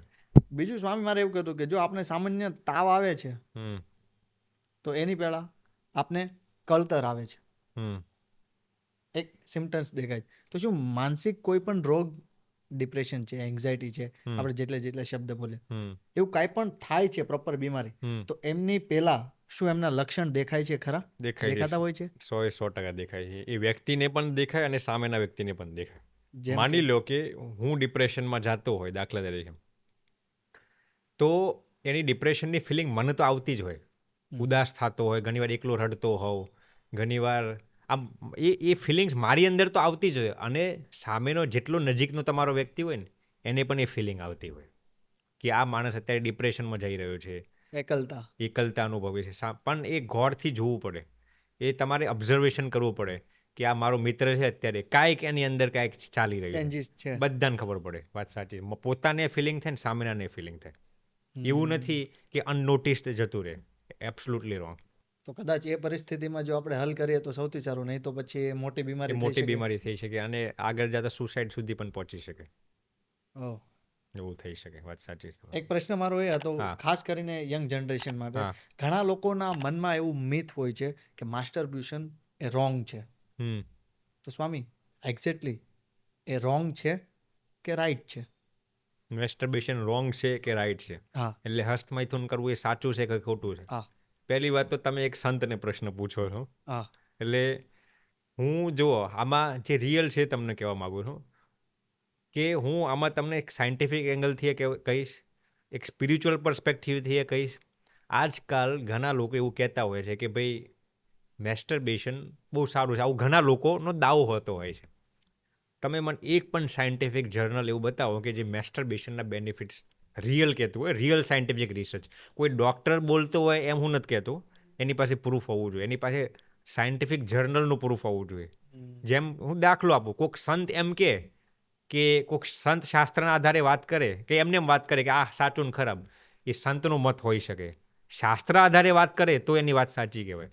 સંતની વાત જેમ શાસ્ત્રથી એ પૂરી કરે તો એ યોગ્ય કહેવાય. એમ કોઈ સાયન્ટિસ્ટ, કોઈ ડૉક્ટર, કોઈ સાયકિયાટ્રિસ્ટ કે કોઈ પણ એ પોતાનો મત જણાવી દે કે ભાઈ મેસ્ટરબેશન સારું છે, આમ કરવું જોઈએ, એ વાતને હું વેલિડ નથી માનતો. કેમ કે હું ખુદ મેડિકલ ફિલ્ડમાંથી આવું છું. એટલે સાયન્ટિફિક રિસર્ચ કર્યા વગરની વાત છે ને બધી બેબુનિયાદ હોય છે. તમે મને એક પણ એવું સાયન્ટિફિક રિસર્ચ બતાવો કે જે એમ કહેતું હોય કે મેસ્ટરબેશનના ફાયદાઓ છે. એટલે જ મારે ખાસ કરીને મેં એટલે જ આ સવાલ એક પણ મેસ્ટરબેશન છે ને તમારા એન્ડોર્ફિન્સ, આમાં તમે કહેતા હોય 2 મિનિટ સાયન્ટિફિકલી સમજાવું તમને. જી. આપણા માઇન્ડની અંદર 2 હોર્મોન્સ હોય, ઘણા બધા ન્યુરો ટ્રાન્સમીટર છે, પણ અત્યારે હું 2ની વાત કરું છું, ડોપામિન, સેરોટોનિન. એમાં ખાસ કરીને હું અત્યારે તમને ડોપામિનની વાત કરવા માગું છું. કોઈ પણ માણસ, માની લો કે સોનોગ્રાફ છે પ્રદીપભાઈ, બરાબર, સોનોગ્રાફ છે. જ્યારે કોઈ પણ માણસ દારૂ પીવે ને ત્યારે ડોપામિન, એટલે એક શબ્દમાં તમને કહું તો તમને સુખની ફિલિંગ કરાવે. સેરોટોનિન અને ડોપામિનનો બહુ ફરક છે. અત્યારે હું ખાલી ડોપામિનની વાત કરું. સુખનું એક કેમિકલ, ન્યુરો ટ્રાન્સમીટર, જેને સાયન્ટિફિક ભાષામાં ન્યુરો ટ્રાન્સમીટર કહેવાય. કોઈ માણસે, હવે સોનોગ્રાફ છે, કોઈ માણસે એકવાર માની લો કે કોફી પીધી તો એનું ડોપામિનનું લેવલ 150 થઈ જશે, એટલે થોડીક સુખની ફિલિંગ આવી. કોઈ માણસે સેક્સ કરી લીધું તો એની ડોપામિનની ફિલિંગ 300 ઉપર જતી રહે. કેટલી? 300. એટલે ખાવા કરતાં એમ બાહ્ય દ્રષ્ટિએ એવું કહી શકે કે ભાઈ સેક્સનું સુખ વધારે થયું, કે આમ જે 100 કરતાં 300ના માર્ક ઉપર તમારું ડોપામિનનું લેવલ જતું રહ્યું. કોઈ માણસે મેસ્ટરબેશન કર્યું ત્યારે એનું ડોપામિનનું લેવલ 300 ઉપર જતું રહે, 100માંથી 300 ઉપર જતું રહે. એટલે માણસને એમ થાય હા કેટલી સુખની ફિલિંગ આવી. પણ માણસને એ ખબર નથી પડતી, જેવું તમે એ મેસ્ટરબેશનની એક્ટિવિટી પૂરી કરો, જેવો માણસ હસ્તમૈથુન પૂરું કરે ને, થોડાક સમયમાં એનો જે ડોપામિનનો ગ્રાફ 300 ઉપર હતો ને એ હવે 100ની નીચે તો જશે, -300 થઈ જશે. કેટલું? પહેલાં તો એનું 100નું લેવલે હતું. મેસ્ટરબેશન કરતી વખતે બંદો એટલો ખુશ થઈ ગયો, આ બહુ મજા આવે છે એમ કહીને 300 ઉપર પહોંચી ગયો. જેવું મેસ્ટરબેશન એનું પૂરું થયું, આ બંદો -300 ઉપર જતો રહ્યો. હવે તમે એમ મન કહો કે જે મૂર્ખાઓ એમ કહે છે કે ભાઈ મેસ્ટરબેશન કરવાથી સુખ આવે છે, હસ્તમૈથુન કરવાથી સુખ આવે છે. આ દુનિયામાં જેટલા એવા માણસો છે ને જે એમ કહેતા હોય હસ્તમૈથુન કરવાથી સુખ આવે, એને પૂછજો 2 મિનિટ કદાચ એનો સુખનો આભાસ થયો હશે, 300 સુધી એનું ડોપામિનનું લેવલ પહોંચ્યું હશે, પછી -300 થઈ જાય છે, એનું શું? આ તમે સ્ટ્રેસના સ્ટેટિસ્ટિક્સ જોજો. જે લોકો ડિપ્રેશનમાં જાય છે ને એના સ્ટેટિસ્ટિક્સ તમે જોજો, એમાંથી 25% લોકો જે ડિપ્રેશનમાં જાય છે ને એ એડિક્શનના કારણે થાય છે. ડિપ્રેશનનું કારણ એડિક્શન હોય છે. એમાં એડિક્શનમાં મોટા ભાગના લોકોને એક દારૂનું અને એક મેસ્ટરબેશનનું, પોર્નોગ્રાફીનું એડિક્શન હોય છે. મેસ્ટરબેશનના એડિક્શનના કારણે આજે દુનિયામાં કઈ લોકો ડિપ્રેશનમાં જીવે છે. એટલે મેં કીધું એમ બાહ્ય દ્રષ્ટિ રીતે થોડોક સમય વ્યક્તિને એમ લાગે, વ્યક્તિ મેસ્ટરબેશન કરતો શું કામ હોય છે? તમે જે લોકો કરતા હોય એને કદાચ ખ્યાલ હોય, હું તો જો મને આનો કોઈ અનુભવ નથી, હું તો સાયન્ટિફિક જર્નલના આધારે તમને આ વાત કરું છું. માણસ મેસ્ટરબેશન શું કામ કરતો હોય છે ખબર છે? એ સ્ટ્રેસમાં હોય ને ત્યારે એને એમ થતું હોય કે હું થોડોક સમય ફ્રેશ થઈ જઈશ. શું? મોટા ભાગના લોકો મેસ્ટરબેશન આમ હેપીનેસની ફિલિંગ માટે કરતા હોય છે કે સારું આજ થાકી ગયું, થોડુંક માનસિક તણાવ દૂર કરવા માનસિક તણાવ દૂર કરવા માટે થોડોક સમય 5-10 મિનિટ કદાચ એ માનસિક તણાવ એનો દૂર થતો હશે 5-10 મિનિટ માટે, પછી શું -300? આ રિયલ સાયન્ટિફિક રિસર્ચ કહે છે કે સેક્સ અને મેસ્ટરબેશન કર્યા પછી ઇનિશિયલી તમારા ડોપામિન્સના લેવલ સ્પાઇક થાય. શું થાય ખબર છે? ડોપામિનનો ગ્રાફ તમારો એકદમ જલ્દી ઉપર જતો રહે અને એકદમ ઉપર જતો રહે, સ્પીડમાં ઉપર જતો રહે અને ટોચ ઉપર જતો રહે. પણ જેવી મેસ્ટરબેશનની એક્ટિવિટી પૂરી કરીને હસ્તમૈથુન, માણસને એમ થાય હા મેં ખોટું કરી નાખ્યું. એનું કારણ શું? કારણ કે હવે એના ડોપામિન્સના લેવલ -300 ઉપર જતા રહે. એટલે કોઈ પણ એડિક્શન આ છે, આ કોઈ પણ એડિક્શન, તમે દારૂનું એડિક્શન લઈ લો, પોર્નોગ્રાફીનું એડિક્શન લઈ લો, મેસ્ટરબેશનનું એડિક્શન લઈ લો, કોઈ પણ એડિક્શન ઇનિશિયલી તમારા ડોપામિન ગ્રાફને સ્પાઇક કરી નાખે, પછી તમને ડિપ્રેશનમાં લઈ જાય. એક વસ્તુ એ છે કે કદાચ સાચી ઇન્ફોર્મેશન નથી લોકો પાસે. અને લોકો શું કરે છે? સાયન્ટિફિક ડેટાનો દુરુપયોગ કરે છે. હવે દાખલા તરીકે કે કોઈ એક ડૉક્ટર હોય કે કોઈ પણ ફિલ્ડનો એક નિષ્ણાંત હોય, હવે એનો મતને સ્થાપવા માટે થોડી ઘણી સાયન્સની વાત લઈને હવે લોકો તો છે ને બિચારા હાવ ભોળા હોય છે. આ દુનિયામાં જે કહેવાય ને હાવ સેલ્ફ સ્ટાઇલ્ડ ગોડમેન હોય ને, કે જે પાખંડ ચલાવતા હોય ને એના લાખો શિષ્યો થઈ જતા હોય છે. હવે માની લો કે હું પાખંડ ચલાવતો હોય દાખલા તરીકે, તો દુનિયા તો માણસોને તો કંઈક ને કંઈક દુઃખ હોય, માનવા તૈયાર જ બેઠા છે, હજારોની લાખોની સંખ્યામાં તમારે થઈ જાય. એમ જ્ઞાનની બાબતમાં એવું છે, આજ સોશિયલ મીડિયાનો યુગ છે. જે માણસ બે બુનિયાદી વાત કરે ને એના કરોડો ફોલોઅર્સ થતા હોય છે, લાખો ફોલોઅર્સ થતા હોય. લોકો કોઈ સાચી વાત સમજવા જ તૈયાર ન થયું. પણ રિયલ ન્યુરોલોજીકલ રિસર્ચ આ એમ કહે છે કે masturbation, after performing masturbation, a person goes into more stress and depression. આની ઉપરથી સ્વામી મારે સાયન્સ ઉપર તમે થોડીક વાત કરી તો વધારે લોકોનું કેવું છે, જે અમુક લોકો સાયન્સમાં જે વધારે માનતા હોય છે એ ધર્મમાં ઓછા માનતા હોય છે, અમુક ધર્મમાં વધારે માનતા હોય છે, એ સાયન્સમાં ઓછા માનતા હોય છે. તો તમારી તો સ્વામી શરૂઆત જ સાયન્સથી થઈ છે અને અત્યારે તમે સંત છો, તો કેવી રીતે? જો પહેલી વાત તો હું તમને પ્રદીપભાઈ કરું કે હું પોતે સાયન્સ અને સ્પિરિચ્યુઆલિટીને અલગ દ્રષ્ટિથી નથી જોતો. ઓકે. હવે મારે કહેવાય નહીં, પણ આજકાલ અમુક ધાર્મિક માણસો સાયન્સનું બહુ ખંડન કરી નાખે છે. અમુક ધાર્મિક માણસો સાયન્સનું ખંડન કરી નાખે છે. એ જ રીતે આ જ એક્સ્ટ્રીમ સાઈડ ઉપર અમુક સો કોલ્ડ સાયન્સના માણસો, આના સો કોલ્ડ હું કહું છું, સાયન્સના માણસો હોતા નથી, સો કોલ્ડ સાયન્સના માણસો એમ કે મેં એવા કેટલાય મૂર્ખા જોયા છે એમ કે I'm a man of science, I don't believe in God, I'm an એથિયસ્ટ. જે ધર્મગુરુઓ કદાચ સાયન્સનું ખંડન કરતા હોય છે ને, તો એમને ખ્યાલ ન થતો. હું તમને કહું, વેદો અને ઉપનિષદ શું છે? મોટામાં મોટું સાયન્સ છે. તમે વેદો વાંચો, ઉપનિષદ વાંચો, તો વેદો અને ઉપનિષદમાં જેટલી સાયન્ટિફિક વાતો આવે છે ને એટલી ક્યાંય સાયન્ટિફિક વાતો નથી આવતી. આ જે ધાર્મિક માણસો જે સાયન્સનું ખંડન કરતા હોય એને હું કહું છું, તમે વેદો ઉપનિષદ તો વાંચો છો, તો વેદો ઉપનિષદની બધી વાતો સાયન્ટિફિક છે. હવે જે લોકો સાયન્સના માણસો એમ કહે છે કે આઈ don't believe in God, I'm an એથિયસ્ટ, આમ એ મેન ઓફ સાયન્સ, આવા ઘણા મેં જોયેલા છે. હવે એને તમે પૂછો, ભાઈ તું આલ્બર્ટ આઇન્સ્ટાઈન જેટલો બુદ્ધિશાળી છે? આલ્બર્ટ આઇન્સ્ટાઈન ભગવાનને સારી રીતે માનતો. તું કાંઈ થોમસ એડિસન જેટલો બુદ્ધિશાળી છે? થોમસ એડિસન ભગવાનને માનતો.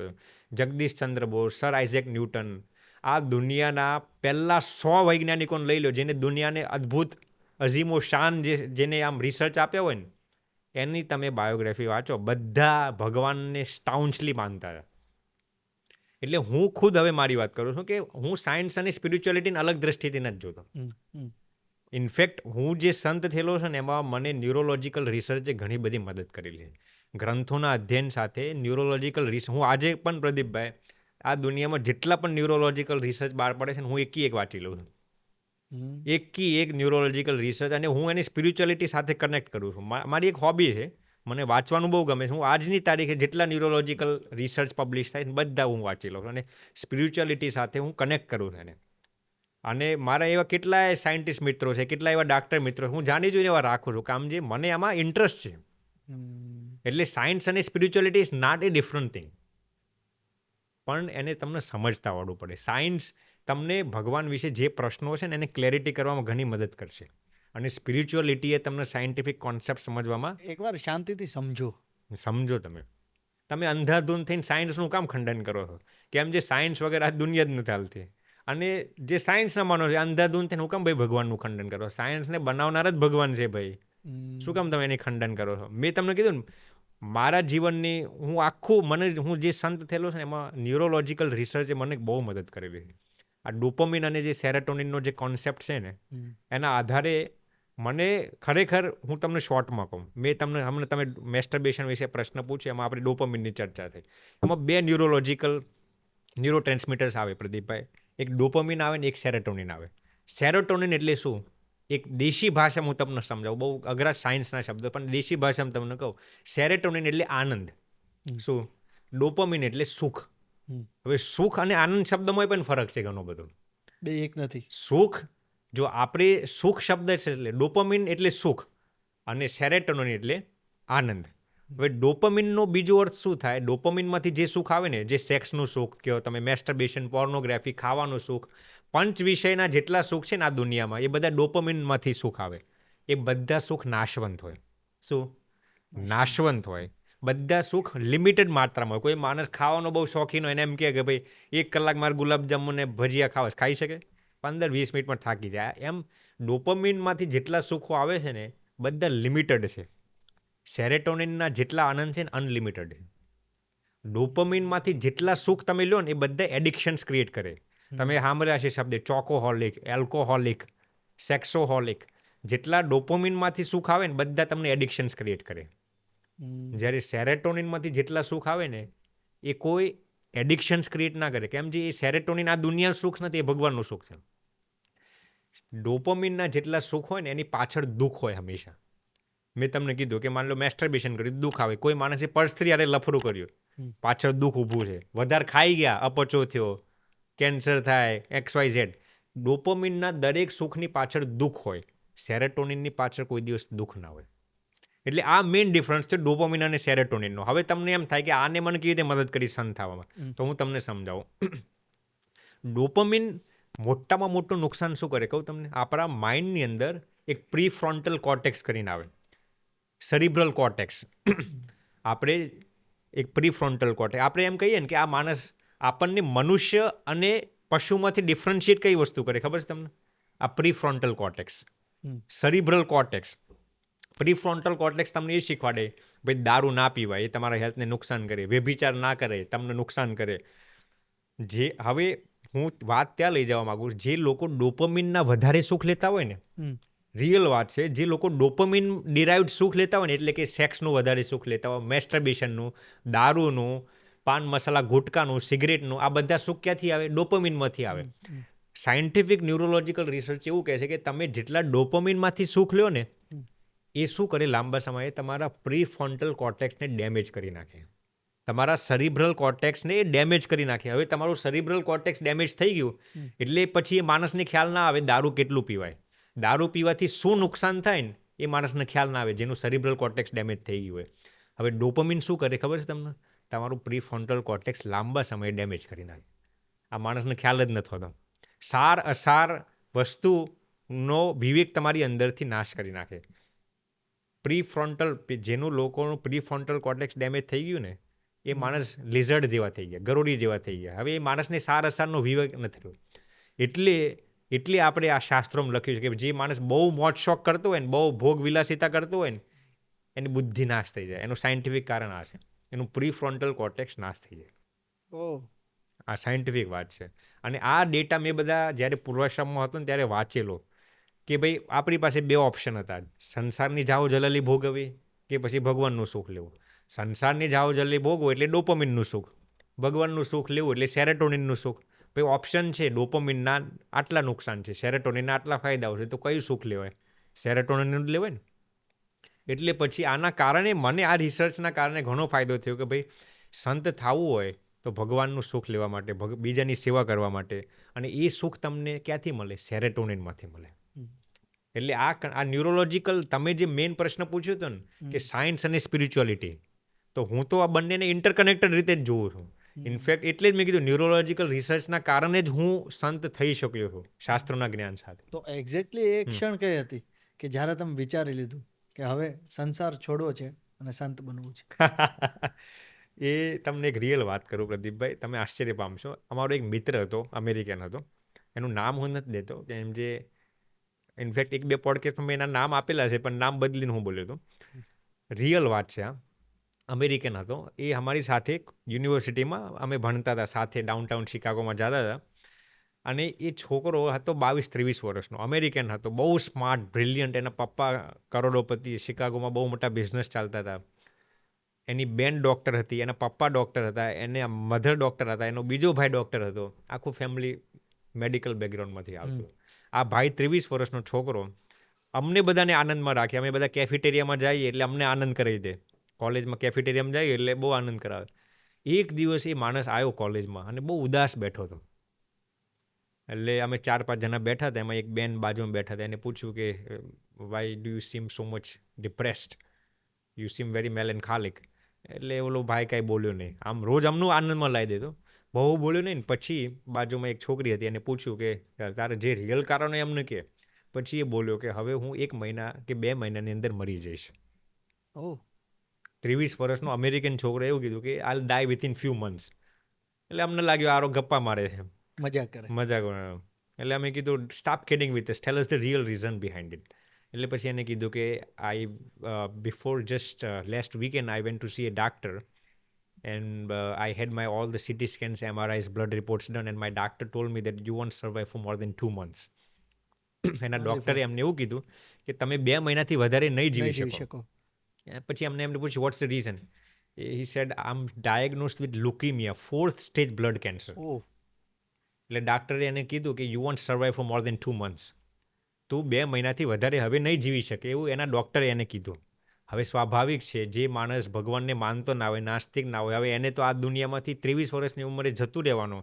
એ 2 મહિનાની અંદર એ પાછું સમૃદ્ધ પરિવારમાંથી આવે, આખું ફેમિલી એકદમ લેવિશ, 4-5 મર્સિડીઝ BMW ગાડી કરી હોય, બધા મોજ શોખ છોડીને મરી જવાનું. એટલે કોઈ પણ માણસને સદમો લાગે ને. એટલે બહુ ઉદાસ બેઠો હતો. એટલે અમે બધે ઉદાસ થઈ ગયા. કામ જે અમારા નજીકનો રોજ ક્લાસમેટ હતો, અમે બધા સાથે કેફેટેરિયામાં બેસીએ, વાંચતા હોય, અમે બધા ઉદાસ થઈ ગયા. પછી એ માણસ ઘરે જાય છે. 2-3 દિવસ પછી, કે એક્ઝેક્ટ સમય હું ભૂલી ગયો, ભગવાન એના સ્વપ્નમાં આવે છે.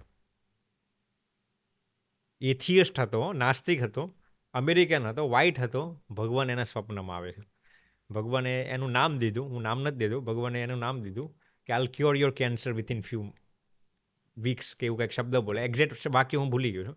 I'll cure your cancer, don't worry. એના માથે હાથ મૂક્યો ભગવાને અને એમ કીધું I'll cure your cancer just in few time, don't worry. એટલે આ તો નાસ્તિક હતો, એ કે આ બધું હું આવ્યો સપના આવ્યા કરે. બીજા દિવસે સ્કૂલમાં આવ્યો, યુનિવર્સિટીમાં આવ્યો. બીજા દિવસે રાત્રે એને ફરી સ્વપ્ન આવ્યું આવું કન્ટિન્યુઅસલી. બીજા દિવસે રાત્રે એને ફરી સ્વપ્ન આવ્યું. આઈ ટોલ્ડ યુ, ભગવાન એમ કીધું, આઈ ટોલ્ડ યુ, ઇંગ્લિશમાં વાત કરતા હતા ભગવાન એની સાથે. I told you I'll cure your cancer, why are you worrying so much? એટલે આ નથી, આ હજી ગપ્પુ જ છે, સમજે છે. બીજા દિવસે બીજું સપનું પૂરું થયું. 3જા દિવસે યુનિવર્સિટીમાં આવે છે. 3જા દિવસે રાત્રે ફરી એને સપનામાં ભગવાન આવે છે અને કહે છે, માથે હાથ મૂકે છે અને કહે છે કે ભાઈ હું તારું કેન્સર મટાડી દઈશ. 3જા દિવસે સપનું પૂરું થયું. પછી અમને એને 3જા દિવસે કીધું. આ ઘટના કન્ટિન્યુઅસ બને છે. 3 રાત સુધી, 3 કન્ટિન્યુઅસ રાત સુધી એના સ્વપ્નમાં ભગવાન આવે છે. અને 3જા દિવસે અમારી પાસે કેફેટેરિયામાં બેઠા હોય છે. એ તો ઉદાસ નાસ્તિક હતો, અમેરિકન હતો, હવે એના આ બધા એમ કંઈ પડી ના હોય. પણ એને ખબર હતા કે અમે 5-6 જણાનું જે ફ્રેન્ડ સર્કલ હતું, એમાં અમે 2-3 જણા ઇન્ડિયન્સ, હિન્દુ હતા. એટલે એને એમ થયું કે આ લોકોના જ ભગવાન સ્વપ્નમાં આવતું હતા મને. કે આમ જે એ જે ધર્મને એના ફેમિલીમાંથી માનતા હતો એ તો નહોતા. એટલે એમ થયું આના જ ભગવાન હશે, આ લોકોના જ ભગવાન હશે. એટલે એને અમને બધું વર્ણન કર્યું કે આવા આવા ભગવાન હતા. એટલે અમે એને ગૂગલમાંથી ફોટો દેખાડ્યો કે આવા ટાઈપના ભગવાન હતા. એટલે એને કીધું આ બસ આ ટાઈપના જ હતા, એક્ઝેક્ટ તેવા નતા. એને આખું વર્ણન કર્યું કે આવા કપડાં પહેરતા, આવા આવું પહેરી, તો આખું ભગવાનના વસ્ત્રોનું વર્ણન કર્યું એને. પછી એમ થયું કે આ સાપનું ખોટું ના હોય. એમાં બાજુમાં એક બીજી ઇન્ડિયન છોકરી હતી, એ આસ્તિક હતી. એટલે એને કીધું કે આ ભાઈને કીધું કે you must be kidding, this is a real fact, you better have your all the reports tested. Go to the doctor, have your CT scans, MRI done, I am sure God will cure your cancer. એટલે છોકરીને એવું કીધું. એટલે અમે બધાએ પછી એવું કીધું કે હવે તારું કેન્સર, અમને તો એવું લાગે છે ભગવાન પછી કર્યા એ હું તમને કહું, અમે કીધું કે ભાઈ સ્વપ્નમાં જે ભગવાન આવે ને એ ખોટું ના હોય, એ સાક્ષાત દર્શન જ કહેવાય. સ્વપ્નું ખોટું ના માને. મેં કીધું ભગવાન તમારા સપનામાં આવે એ સાચું જ કહેવાય. પછી એના રિપોર્ટ્સ કરાવવા ગયા અને you will be astounded to hear, you will be flabbergasted to harken. એનું જે આખું 4th stage blood cancer, leukemia, you suffering, આખું નીલ આવ્યું. આખું એનું કેન્સર નીલ આવ્યું. રિયલ ઇન્સિડન્ટ હું તમને વાત કરું છું, આજથી 15-17 વર્ષ પહેલાંની જ વાત કરું છું, 2000 પછીની વાત કરું છું. એક અમેરિકનની વાત કરું છું, 23-24 વર્ષનો, જે એકદમ સમૃદ્ધ પરિવારમાંથી આવતો, એનું કેન્સર ભગવાને આ રીતે મટાડ્યું. પછી તો એ સ્ટાઉન્ચ હિન્દુ થઈ ગયો. અત્યારે તો એ ભગવાનનો ચાંદલો એ કરે, શિકાગોના ઘણા મંદિરોમાં એ જાય. આ આખી ઇન્સિડેન્ટે એના જીવનમાં આટલી બધી તબદીલી લાવી. તમે જે પ્રશ્ન પૂછ્યો હતો કે એવી કઈ ઘટના હતી કે જે તમને એમ થયું હવે મારે સંત થઈ જવું છે, તો આ બધું કન્ટેમ્પલેશન મારા દિમાગમાં હાલતું. એ સમયમાં, એ જ અરસામાં જ્યારે મારે વિચાર હાલતો હતો સંત થવું છે, એ જ લગભગ એ જ સમયમાં આ ઇન્સિડન્ટ બની. અને મને એમ થયું કે એક નાસ્તિકનું ભગવાન આટલું ધ્યાન રાખતા હોય, જે ભગવાનને માનતો નથી, જે મીઠ ખાય છે. મારું એવું કહેવું નથી કે ભાઈ મીઠ ખાવું કે નાસ્તિક થાવ, પણ મારો કહેવાનો ભાવ એ છે ભગવાન કેટલા કરુણાશીલ છે. ભગવાન એક આવા વ્યક્તિનું પણ ધ્યાન રાખતા હોય જે નાસ્તિક હોય, તો હું ભગવાનને મારી જિંદગી સમર્પિત કરી તો ભગવાન મારું કેટલું ધ્યાન રાખશે. ભગવાન, આપણે કહેવાય છે કે તમે ભગવાન માટે એક પગલું લો એટલે ભગવાન 100 પગલાં લે. હવે આ પગલાએ તો આ બંદાએ તો એક પગલું એ નહોતું લીધું, -100 પગલાં લીધા હતા, તો એ ભગવાને એનો હાથ પકડ્યો. તો હું જો ભગવાન માટે સમર્પિત થાવ તો ભગવાન મને કેવો પ્રેમ આપશે. આ ઘટના પછી મને પાકું થઈ ગયું કે I should become a saint. બહુ હજી પણ આ ઘટના હું જ્યારે સાંભળું છું ત્યારે મને નવી પ્રેરણા, નવી ઉર્જા. હજી મને પણ અત્યારે આખી વાત સાંભળીને એવું થાય કે ઓકે આ ટાઈપની ઘટના બની હતી. આજે પણ ઘણા એવા ઇન્સિડન્ટ બનતા હોય છે, પણ લોકો કહે નહીં. જેના જીવનમાં આવી ઇન્સિડન્ટ થતી હોય ને એક પ્રચાર ના કરે. જો આ મેં તમને નામ એટલે નથી દીધું, હું ક્યાંય એનું નામ ડિસ્ક્લોઝ નથી કરતો, કારણ કે એ ભાઈએ જ મને કીધું છે કે Swamiji please don't disclose my name anyway. એટલે હું એનું નામ ક્યાંય ડિસ્ક્લોઝ નથી કરતો. કેમ જે વ્યક્તિ, અમે જે 5-6 જણા હતા એના ફેમિલી મેમ્બર્સને જ ખબર છે, બાકી એ ખુદ ક્યાંય બહુ રિલે નથી કરતો આ ઇન્સિડન્ટને. પણ આજે પણ લોકોના જીવનમાં આવા ઇન્સિડન્ટ્સ થતા હોય છે. આ કાંઈ એવું નથી કે કલયુગ હોય એટલે ભગવાન ના હોય. ભગવાન તો સર્વત્ર, સર્વદા, સર્વથા, બધી રીતે બધે ભગવાન હોય. ભગવાનની અનુભૂતિ કરતા આવડવી પડે તમને. એટલે આ ઇન્સિડન્ટ પછી મને પાકું એમ થઈ ગયું પ્રદીપભાઈ કે that's the place where I should go. અને પછી તો અમારા ગુરુજી પરમ પૂજ્ય શ્રી જ્ઞાનજીવનદાસજી સ્વામી, એમની 100% કૃપાથી જ પછી એમ થયું કે એક સંતની દીક્ષા લઈએ. અને ભગવાને પછી આ, હવે મારા અંદર તો ઘણા બધા દોષો, સ્વભાવો, અંતરશત્રુ, વાસના, લોભ નડે છે, ઘણા બધા અંતરશત્રુ નડે છે, પણ ભગવાને પહેલ કરાવીને પછી ભગવાન તરફ આવ્યા. સ્વામી, ઘરની યાદ આવે ખરા? શું તમે પૂછો, ઘરની યાદ આવે? એટલે સંત થઈ ગયા પછી? હા, ફ્રેન્કલી વાત કરું તમને તો, જ્યારે હું સંત થવા આવ્યો હતો ત્યારે સંત થયા મારે, હું ઇન્ડિયા આવ્યો તો 2010માં. તમે જે તમારો જવાબ ના આપો એ તમે નહીં ફ્રેન્ક નહીં ને, આ this is podcast, this must be A very Frank conversation. Podcast એને જ કહેવાય. હું તમને ઉટપટાંગ જવાબ આપું એ પોડકાસ્ટ ના કહેવાય. ઓકે સ્વામી, તો પછી એ કહી દેજો કે ઘરની યાદ તમને જ્યારે આવે છે ત્યારે તમે શું વિચારો છો? એ હું તમને જવાબ આપું છું કે 2010માં જ્યારે હું સંત થવા આવ્યો ત્યારે શરૂઆતના 2-3 વર્ષમાં ઘરની યાદ આવતી હતી. સ્વપ્ન આવે ઘણી વાર કે આમ પૂર્વાશ્રમમાં કેમ ફરવા જતા હોય કે કોલેજમાં જતા હોય. મને પહેલેથી ભણવાની બહુ હોબી. મને આમ બીજા મોજ શોખ નહીં. પાર્ટીમાં હું જિંદગીમાં કોઈ દિવસ ક્યાંય પાર્ટીમાં નથી ગયેલો, પણ એકવાર ગયેલો છું અને એ પણ એક્સપ્લોર કરવા ગયો હતો કે દુનિયામાં આ લોકો કેવી રીતે જીવે છે. પાર્ટી શું છે? પાર્ટી જોવા માટે, માનવા માટે નહીં, એક થર્ડ પર્સન તરીકે જોવા માટે હું ગયેલો છું. પણ મને પહેલેથી વાંચવાની બહુ હોબી, અને મારી 2 હોબી છે, એક વાંચવાની અને નવા નવા લોકોને મળવાની. આ મારી પહેલેથી હોબી છે. એટલે પૂર્વાશ્રમમાં આ 2 વસ્તુ હું વધારે કરતો હતો. એટલે તમે જે પ્રશ્ન પૂછ્યો કે ઘરની યાદ આવે છે, તો શરૂઆતમાં જ્યારે હું સંત થવા આવ્યો ત્યારે 2-3 વર્ષ યાદ આવતી હતી, અને સ્વપ્નમાં પણ ઘણીવાર આવો કે મને એક સ્પેશિયલી પૂર્વાશ્રમના જે મધર હતા એમની સાથે વધારે હેત હતું, એટલે ઘણીવાર યાદ આવી જતું હતું. શરૂઆતના દાયરામાં 3 વર્ષ સુધી, લગભગ 3 વર્ષ છે નહીં, આમ તો 4-5 વર્ષ સુધી થોડાક સ્વપ્ન આવે, એવું બધું થાય. મળવાનું મન પણ થતું હશે ને નહીં, ત્યારે? મળવાનું મન નહોતું થતું. કેમ, જે સંત થતા પહેલાં મેં 4 વર્ષ કન્ટેમ્પલેશન કર્યું હતું કે ભાઈ સંત થઈ જાઓ પછી મા બાપનો પ્રેમ નહીં મળે, આનો નહીં મળે, આ કરવા નહીં મળે. અમારા સંતોના જે નિયમ હોય, 5 મોટા નિયમો હોય, એમાંથી મેં બધું વિચારી લીધું કે 4 વર્ષ કન્ટેમ્પલેશન પણ મેં કાઢ્યા હતા કે આ કરવા નહીં મળે, ડૂસ એન્ડ ડોન્ટ્સ તને માન્ય છે. પછી મેં મારા માઇન્ડને કન્વિન્સ કર્યું. એટલે સંત થવા હું આવી ગયો પછી મળવાના કોઈ દિવસ વિચાર ન થયા, પણ સ્વપ્નમાં વિચારો આવે, યાદ આવી જાય ઘણીવાર, પણ એમ ના થાય જાણી જોઈને મળવાનું મન નહોતું થતું, પણ યાદ ઘણીવાર આવી જતી હતી. હવે હાલની વાત કરું તો હવે તો એવી કોઈ ઈચ્છા નથી રહી, કારણ કે 14 વર્ષ થઈ ગયા, એટલે હવે એમ ના થાય કે મળવાની ઈચ્છા થાય કે વાત કરવાની, હવે એવી 1% ઈચ્છા નથી થતી, પણ પહેલાં શરૂઆતમાં થતી હતી. શરૂઆતના 4-5 વર્ષમાં આમ મારો સ્વભાવ છે ને વધારે આમ ઇમોશનલ, એટલે પૂર્વાશ્રમના જે મધર હોય, જે મિત્રો હોય, એ બધા યાદ આવી જાય ઘણીવાર. પણ આ બાજુ સંતોનો પ્રેમ મળતો હોય, ગુરુજીનો પ્રેમ મળતો હોય, એટલે એ ગુરુનો પ્રેમ શાસ્ત્રોમાં એવું કહે છે કે 1000 માતા ભેગી કરો તો એ ગુરુનો પ્રેમ ની બરોબર ના આવે. એટલે સામે ગુરુજી એવો પ્રેમ આપતા હોય એટલે આ બધું વિસરે છે. હવે ધીરે ધીરે એ બધું હવે યાદ નથી આવતું, પણ શરૂઆતમાં ઘણું યાદ આવતું હતું. ત્યારે બહુ માઇન્ડને ડાયવર્ટ કર્યું હશે. હા, માઇન્ડને ડાયવર્ટ કરવું પડે.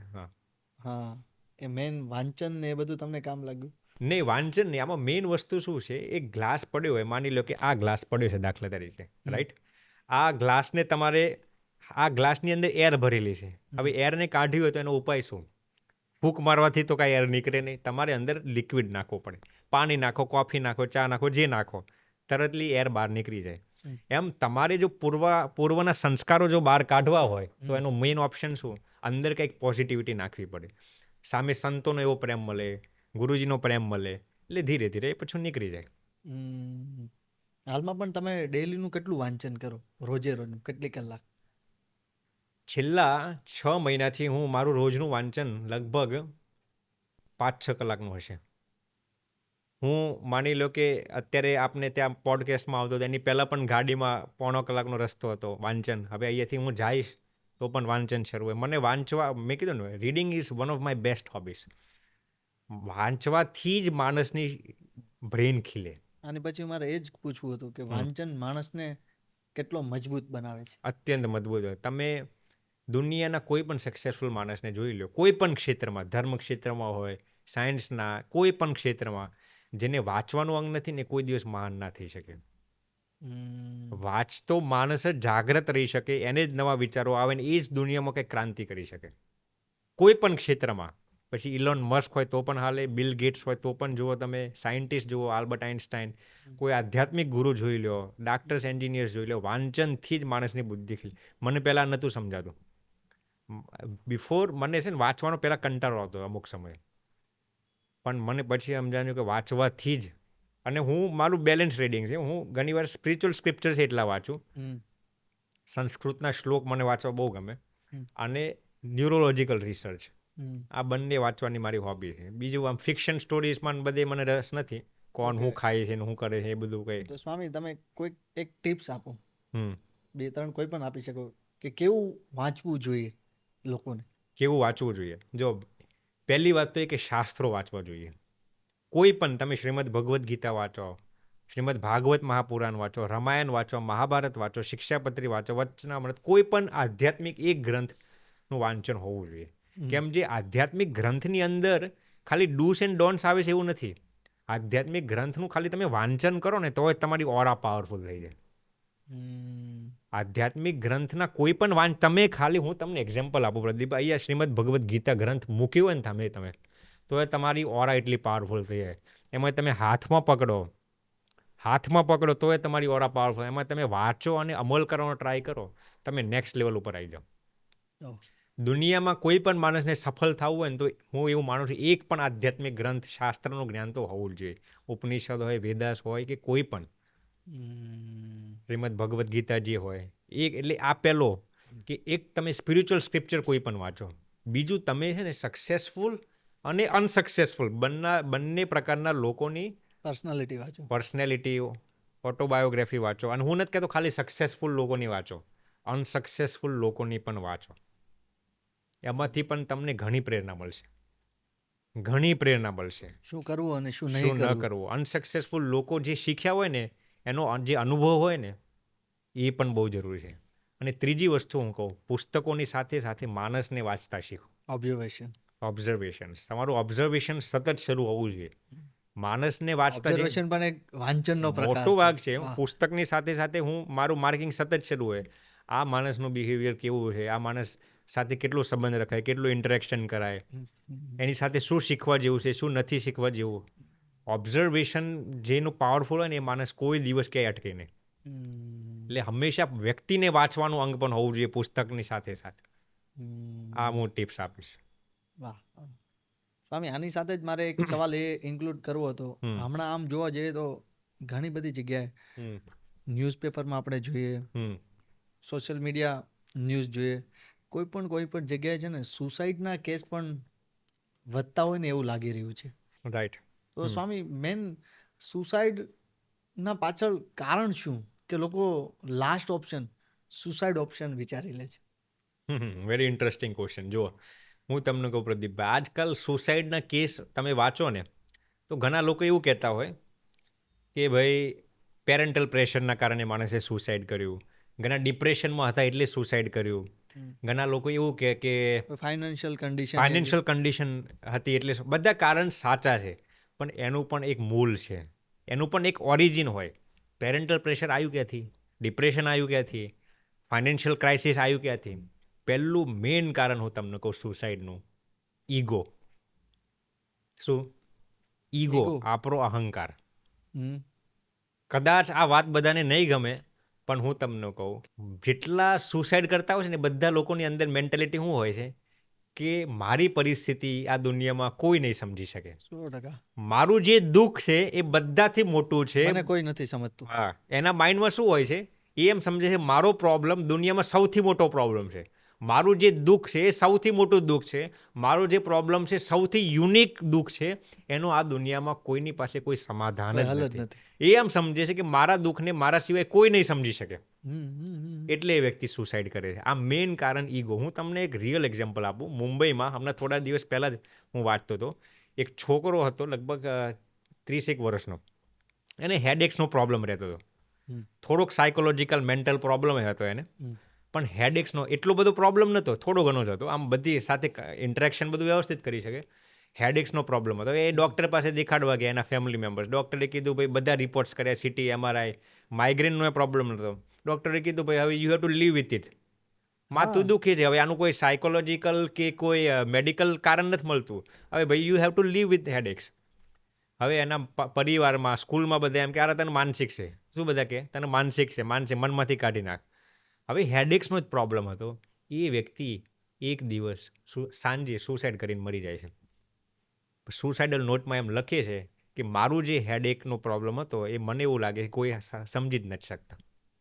હવે તમે વિચારો તો ખરા, માણસને એક હેડેકના કારણે આ મનુષ્ય કિંમતી શરીરને બરબાદ કરી નાખે છે. પ્રોબ્લેમ શું હતો?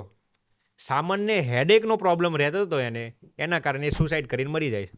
એને શું હતું એના માઇન્ડની અંદર કે મારો પ્રોબ્લેમ મારા સિવાય આ દુનિયામાં કોઈ સમજી શકે એમ જ નથી. એને એમ હતું મારા પપ્પા મમ્મી નથી સમજતા, મારા ફેમિલી ડૉક્ટર નથી સમજતા, મારા સ્કૂલના ફ્રેન્ડ્સ નથી સમજતા, હું જે સમૂહમાં રહું છું એ લોકો મારો પ્રોબ્લેમ નથી સમજતા, એટલે પછી એને સુસાઇડ કરીને મરી ગયો. સામાન્ય હેડેક જેવા પ્રોબ્લેમમાં એ તો સોલ્યુશન છે જ નહીં ને. સોલ્યુશન એટલે હું કહું છું આને ઈગો જ કહેવાય. તમે જ્યારે એમ સમજો કે મારા પ્રોબ્લેમને મારા સિવાય કોઈ સમજી શકે એમ જ નથી, that is defined as narcissistic personality disorder. ઇંગ્લિશમાં આને એવું કહેવાય, નાર્સિસિસ્ટિક પર્સનાલિટી ડિસઓર્ડર. જે વ્યક્તિને એમ થાય હું જ શ્રેષ્ઠ છું, મારો જ પ્રોબ્લેમ સાચો છે, આ વ્યક્તિને ઇંગ્લિશમાં નાર્સિસિસ્ટિક કહેવાય. એટલે આ પહેલું કારણ છે ઈગો. બીજું કારણ એ છે ટોલરન્સ લેવલ્સ બધાના ઘટી ગયા. ટોલરન્સ હમણાં તમને વાત કરું, એક દિલ્હીમાં એવો કિસ્સો બને તો 7 વર્ષનો છોકરો, 7 જ વર્ષનો તમે વિચારો, એને એના પપ્પાને કીધું ગીવ મી સ્માર્ટફોન, મને સ્માર્ટફોન તમે આપો. પપ્પા કે અરે તારી અક્કલ આવી નથી, તારી બુદ્ધિ એટલી મેચ્યોર નથી કે તું સ્માર્ટફોનને હેન્ડલ કરી શકે.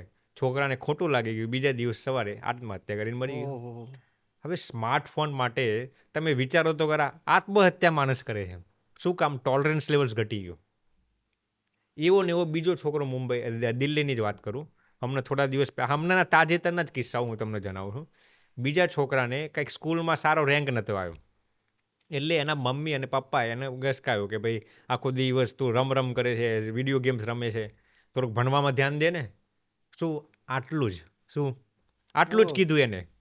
અને એ ભાઈ એના પપ્પા મમ્મી જેવા બહાર જાય છે ને, સુસાઇડ કરીને મરી જાય છે. હવે વિચારો, હવે મને તો દયા એના પપ્પા મમ્મી ઉપર આવે છે. બિચારા, હવે એને આખી જિંદગી શું વિચારવાનું કે અમે અમારા છોકરાને આટલું વઢે, એમાં અમારા કારણે અમારો છોકરો મરી ગયો. હવે હકીકત વાંક કોનો હતો? છોકરાનો જ કહેવાય ને.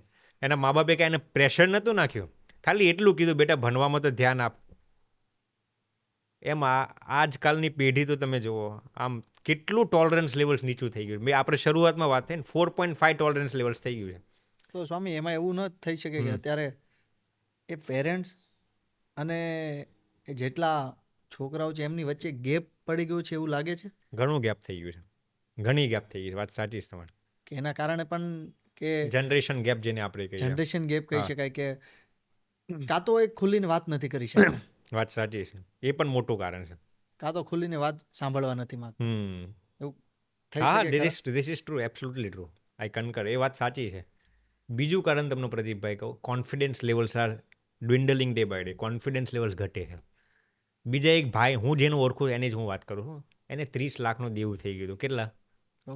30 લાખનું દેવું થઈ ગયું હતું. માણસ બહુ ઉદાસ થઈ ગયો કે 30 લાખનું દેવું.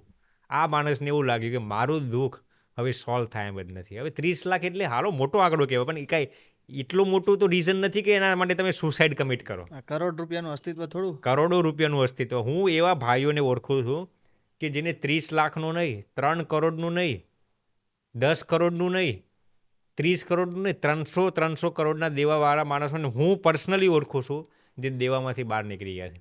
અને એ પોઝિટિવલી. આજથી અમુક સમય પહેલાં મેં વાત કરી હતી, સ્વામીજી મને કીધું સ્વામીજી 300 કરોડ કા કર્જ છે. કેટલા? 300 કરોડ કા. હું સાંભળીને આશ્ચર્ય છે કે ભાઈ 300 કરોડનું દેવું માણસ ક્યાંથી કાઢશે? સ્વામીજી ભગવાન હમારે સાથ હે. મને જવાબ દે, ભગવાન હમારે સાથ હે, કુછ નહીં હોગા. સમજાય છે? ધીરે ધીરે એ માણસ એટલો બધો ભગવાનના વિશ્વાસે એટલો પોઝિટિવ રહ્યો, અત્યારે એને કંઈક વધીને 2-3 કરોડનો દેવું છે. 30 કરોડમાંથી નીકળી જશે.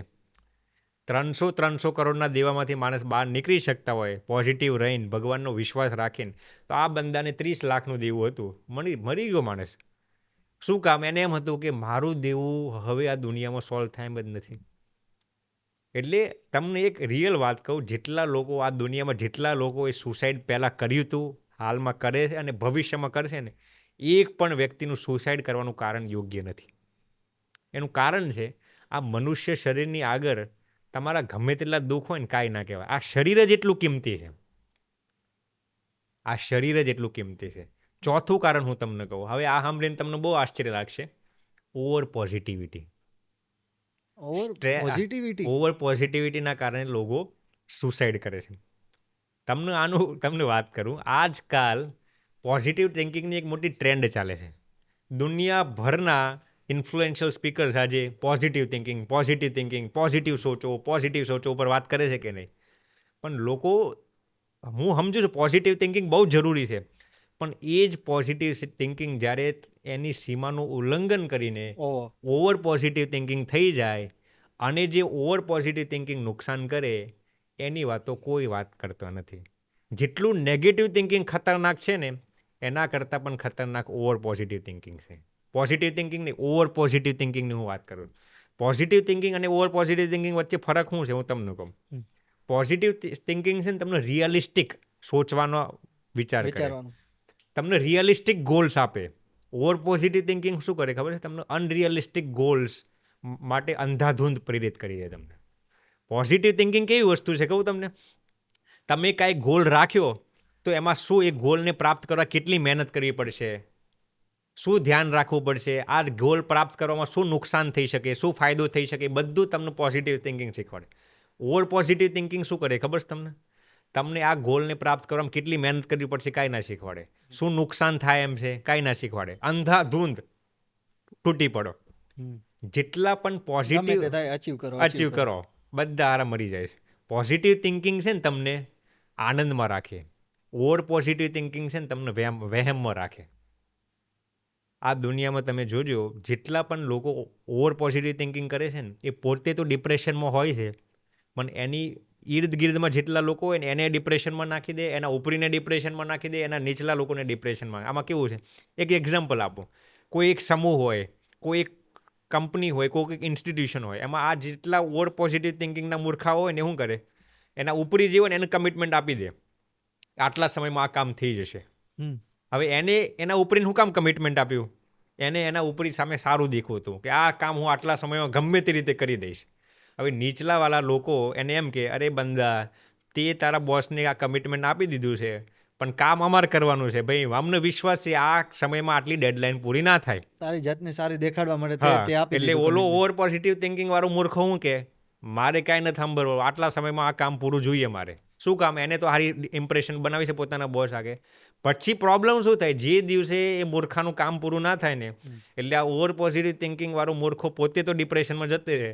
એના ઉપરીને કમિટમેન્ટ આપ્યું તો એ પૂરું ના થાય એટલે ઉપરી એ ડિપ્રેશનમાં જાય, એના નીચલેવાળા લોકો એ ડિપ્રેશનમાં જાય, એની અડખે પડખે જેટલા લોકો એને હારો બધાને ડિપ્રેશનમાં નાખી દે. કેમ? જે મૂર્ખાને વિચારતા જ નથી આવડતું, જે પ્લાનિંગ કરીને જે કામ કરવું પડે ને એ આ મૂર્ખ શિરોમણીને આવડતું. તમે ઓવર પોઝિટિવ થિંકિંગ વાળાને એમ કહો ને ભાઈ આકાશમાંથી ચાંદ લઈને આવીશ, એમ કે યુ ગયા ઓર યુ આયા. પછી થોડીક સમય તમે પૂછો અરે ચાંદ કેમ ના લાવે મૂર્ખા? એ કે ભાઈ હું તો લેવા ગયો હતો પણ ચંદ્રએ આવવાનો ઇનકાર કરી દીધો. આવી અનરિયલિસ્ટિક અંધાધૂંધ વાતો કરે મૂર્ખાઓ. એટલે ઓવર પોઝિટિવ થિંકિંગ એ આજે પણ તમે સાયકોલોજીકલ ડિસઓર્ડર ગણાય છે. માનસિક રોગમાં જેમ સ્ટ્રેસ, જેમ ડિપ્રેશન એ માનસિક રોગ કહેવાય ને, એમ જેટલા લોકો ઓવર પોઝિટિવ થિંકિંગથી પીડિત થતા હોય ને એ બધાને માનસિક રોગી કહેવાય. એ એક રોગ છે, એક રોગ છે ખરેખર. એ જ રીતે ઓવર પરફેક્શન, ઓવર પરફેક્શનિસ્ટ જેટલા હોય ને તમે જોજો એ જિંદગીમાં નિષ્ફળ જ જતા હોય. આ દુનિયા ભગવાને એવી બનાવી છે કે ભાઈ દુનિયા જ ઇમ્પરફેક્ટ છે. હવે જે દુનિયામાં ભગવાન પરફેક્શનની અપેક્ષા નથી રાખતા, હું તમે કયા ખેતરના મૂળા છે કે ભાઈ પરફેક્શનની અપેક્ષા રાખીએ? તો આપણે શું સમય જેટલા ઓવર પરફેક્શનિસ્ટ હોય ને બધા સક્સેસફુલ જતા હોય છે. આપણા મનમાં એવું હોય, પણ રિયલ રિસર્ચ કામ તમને કહું, જેટલા પણ લોકો ઓવર પરફેક્શનિસ્ટ છે ને 90% ઓફ ધમ આર ફેલિયર્સ. શું કામ ખબર છે? ઓવર પરફેક્શનિસ્ટ લોકો જિંદગીમાં કન્સ્ટ્રક્ટિવ રિસ્ક ના લઈ શકે. એ ઓવર પરફેક્શનિસ્ટના નામે એટલું નેગેટિવ વિચારી નાખે ને કે એ નેગેટિવિટી જ એની ક્રિએટિવિટીને ખતમ કરી નાખે. એટલે આ દુનિયામાં ઓવર પરફેક્શનિસ્ટ લોકો બહુ ફેલિયર્સ હોય છે. અને ઓવર પરફેક્શનિસ્ટ જેટલા લોકો હોય ને બધા છે ને કંટ્રોલ ફ્રીક્સ હોય, બીજાને પોતાના કંટ્રોલમાં લેવા માંગતા હોય. બધા મોટા ભાગના ઓવર પરફેક્શનિસ્ટ અને ઓવર પોઝિટિવ લોકો અહંકારી હોય. હવે વાત આપણી ચાલતી હતી સુસાઇડ ઉપર, હું ત્યાં પોઈન્ટ ઉપર આવું છું. ઓવર પોઝિટિવ થિંકિંગનો પર્યાય શબ્દ શું છે ખબર છે? Over negativity. Over positive thinking equals over negativity. તમને કહું, એક ભાઈ હતા, એને હવે 3-4 જણાએ એને કીધું, એના મિત્રોએ કીધું ભાઈ આટલું મોટું જોખમ ના લેવાય, તમે વિચારો નહીં હો જાયગા એમ કહીને 500 કરોડનો પ્રોજેક્ટ ખોલી નાખ્યો. શું?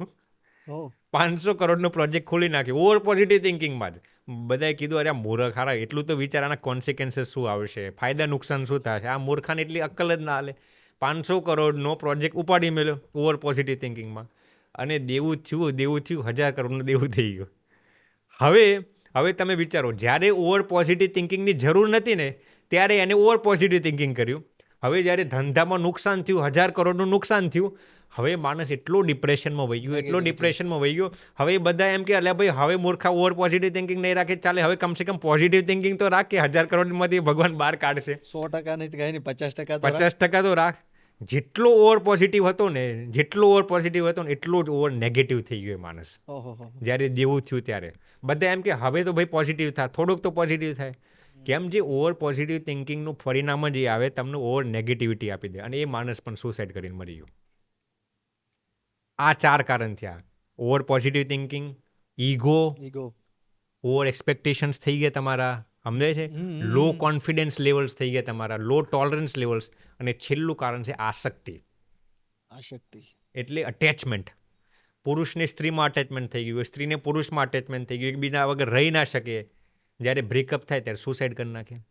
તમને રિયલ વાત કરું પ્રદીપભાઈ, આ દુનિયામાં જેટલા સુસાઇડ થાય છે ને, ઇન્ડિયામાં ગયા વર્ષે કેટલા સુસાઇડ થયા હતા? 1,72,000 લોકોએ સુસાઇડ્સ ગયા વર્ષે ઇન્ડિયામાં કમિટ કર્યા હતા. આ ઇન્ડિયાનો સ્ટેટિસ્ટિક છે.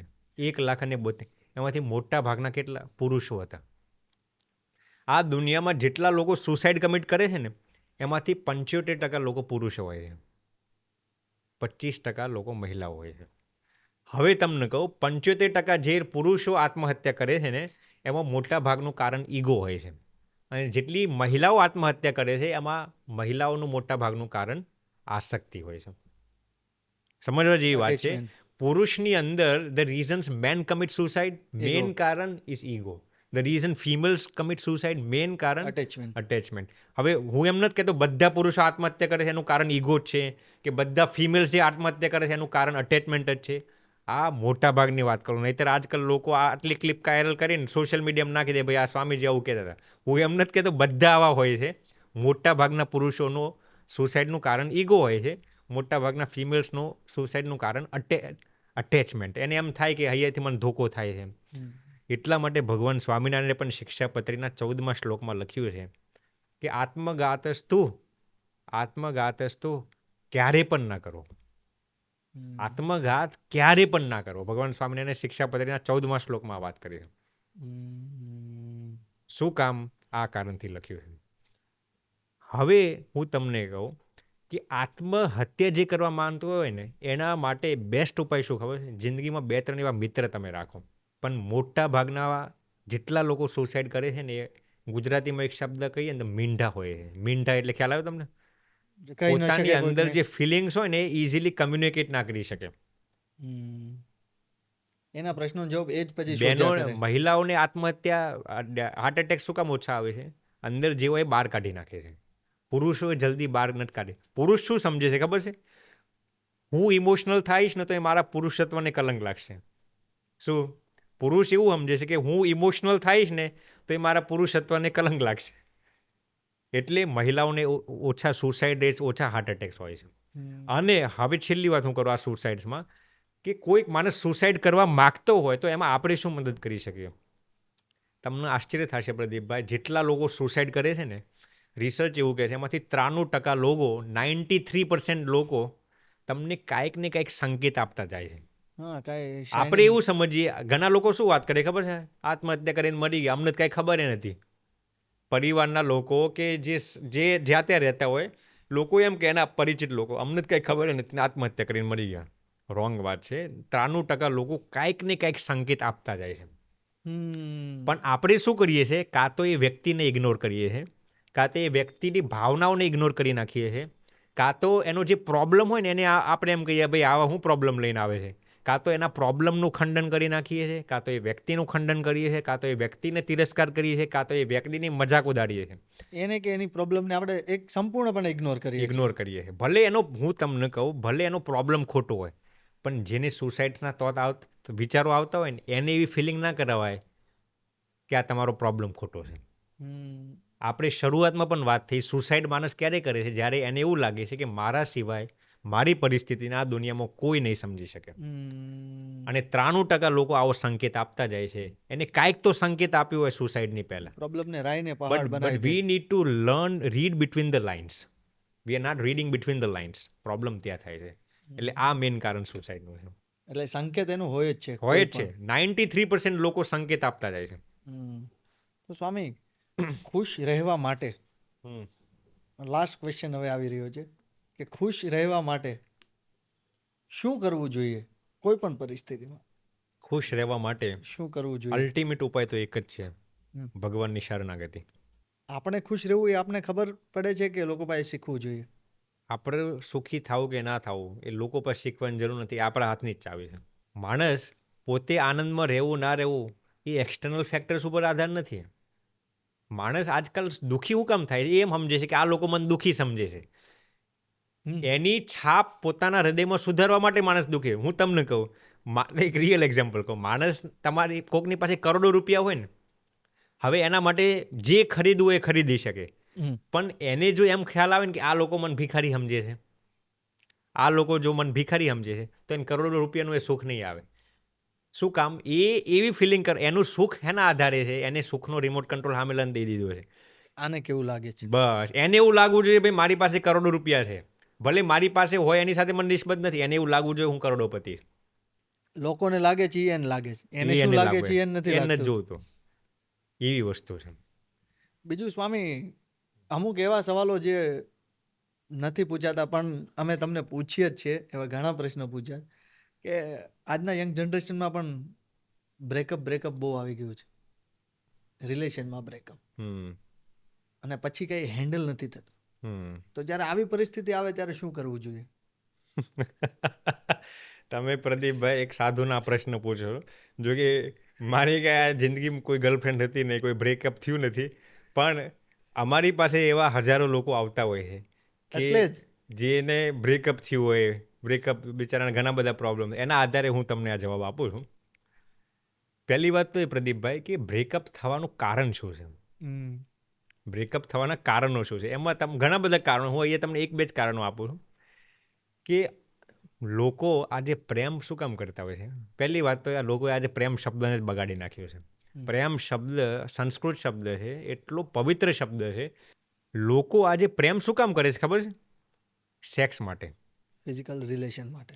એટલે જ્યાં સુધી તમે એકબીજાનો સેક્સ્યુઅલ ઓબ્જેક્ટ તરીકે ઉપયોગ કરો ને, ત્યાં બ્રેકઅપ થવાનું વહેલું મોડું થવાનું. પછી થાય શું? એકબીજાના દિલ સાથે ફૂટબોલની જેમ રમત કરતા હોય. ઓલો પુરુષ આના દિલને ફૂટબોલની જેમ ઉલારતો હોય, ઓલો છોકરી આના દિલને ફૂટબોલની જેમ ઉલારતી હોય. એટલે હંમેશા તમારે પહેલાં પાર્ટનર સિલેક્ટ કરતાં પહેલાં તમારા પાર્ટનરની જીવનની અંદર કઈ પ્રાયોરિટી છે એ જોવી પડે.